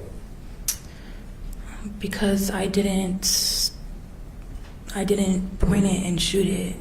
I raised my hand and I shot it as I was raising my hand. Okay, so just so I understand, and you can show with your right-handed? Yes, sir. All right. If you can show the jury, raise your hand up, and it was, as you're raising it, you shot it as your hand was raising? Yes. Okay. So is it your testimony that you were shooting into the air? Yes, sir. Hmm? I didn't necessarily shoot in the air, but I was just shooting up. Okay.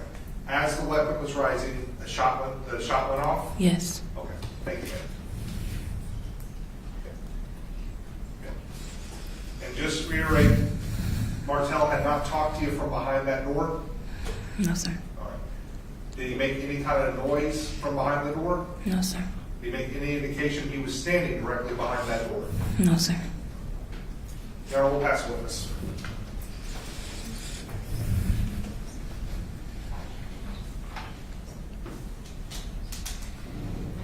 Just so that the record is clear, you knew he was in an apartment, correct? Yes, sir. Correct. And it's your testimony that as you're raising the gun, and why are you raising the gun?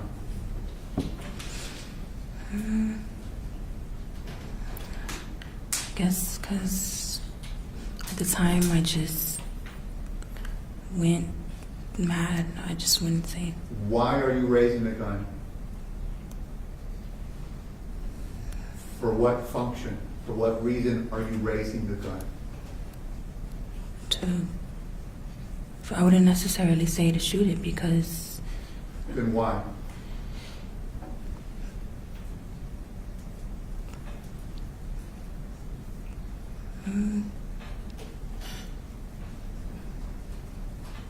there would be no other answer. But The other to shoot answer is that you're angry and decided to shoot at him. That would be another reason why you raised the gun. I didn't decide to shoot at him though. I have no further questions.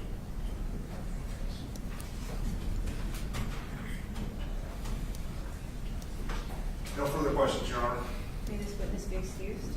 Yes, Your Honor. Ms. Skare, you can return to your seat. Thank you very much.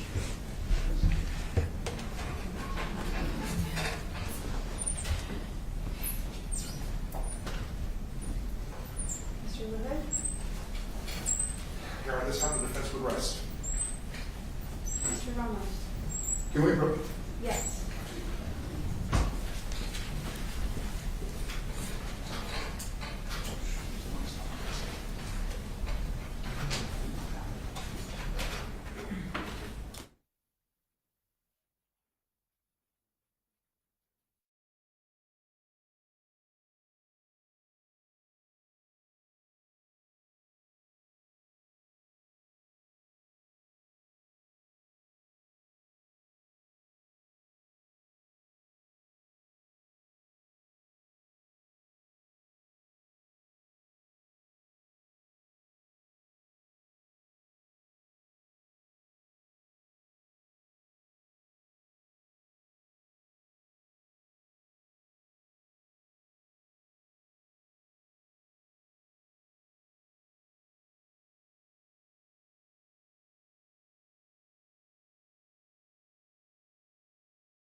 may be seated. State.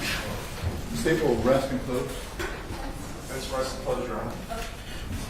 Ladies and gentlemen, you have heard all of the evidence that you will hear in this case. In order to prepare you for deliberations, I need to prepare what is called a charge of the court, which contains the law that you will be governed by. The process is I will read the charge of the court to you. Then the state and the defense will present closing arguments to you to surmise what they believe the evidence to show. And then you will begin your deliberations and we will be on your timeline. It will take me a little bit to prepare the charge of the court. There's a lot that goes into it. And considering that you will need time to deliberate, I am going to go ahead and release you for the afternoon, and we are to come back tomorrow. And we are going to start with reading the charge of the court and then the closing arguments, and then you will begin your deliberations with a full day ahead of you tomorrow. I'm going to ask that you be here at 9 a.m. tomorrow, and Deputy Guajardo will give you a little bit more instructions, but please go with my thanks, and please do remember my instructions.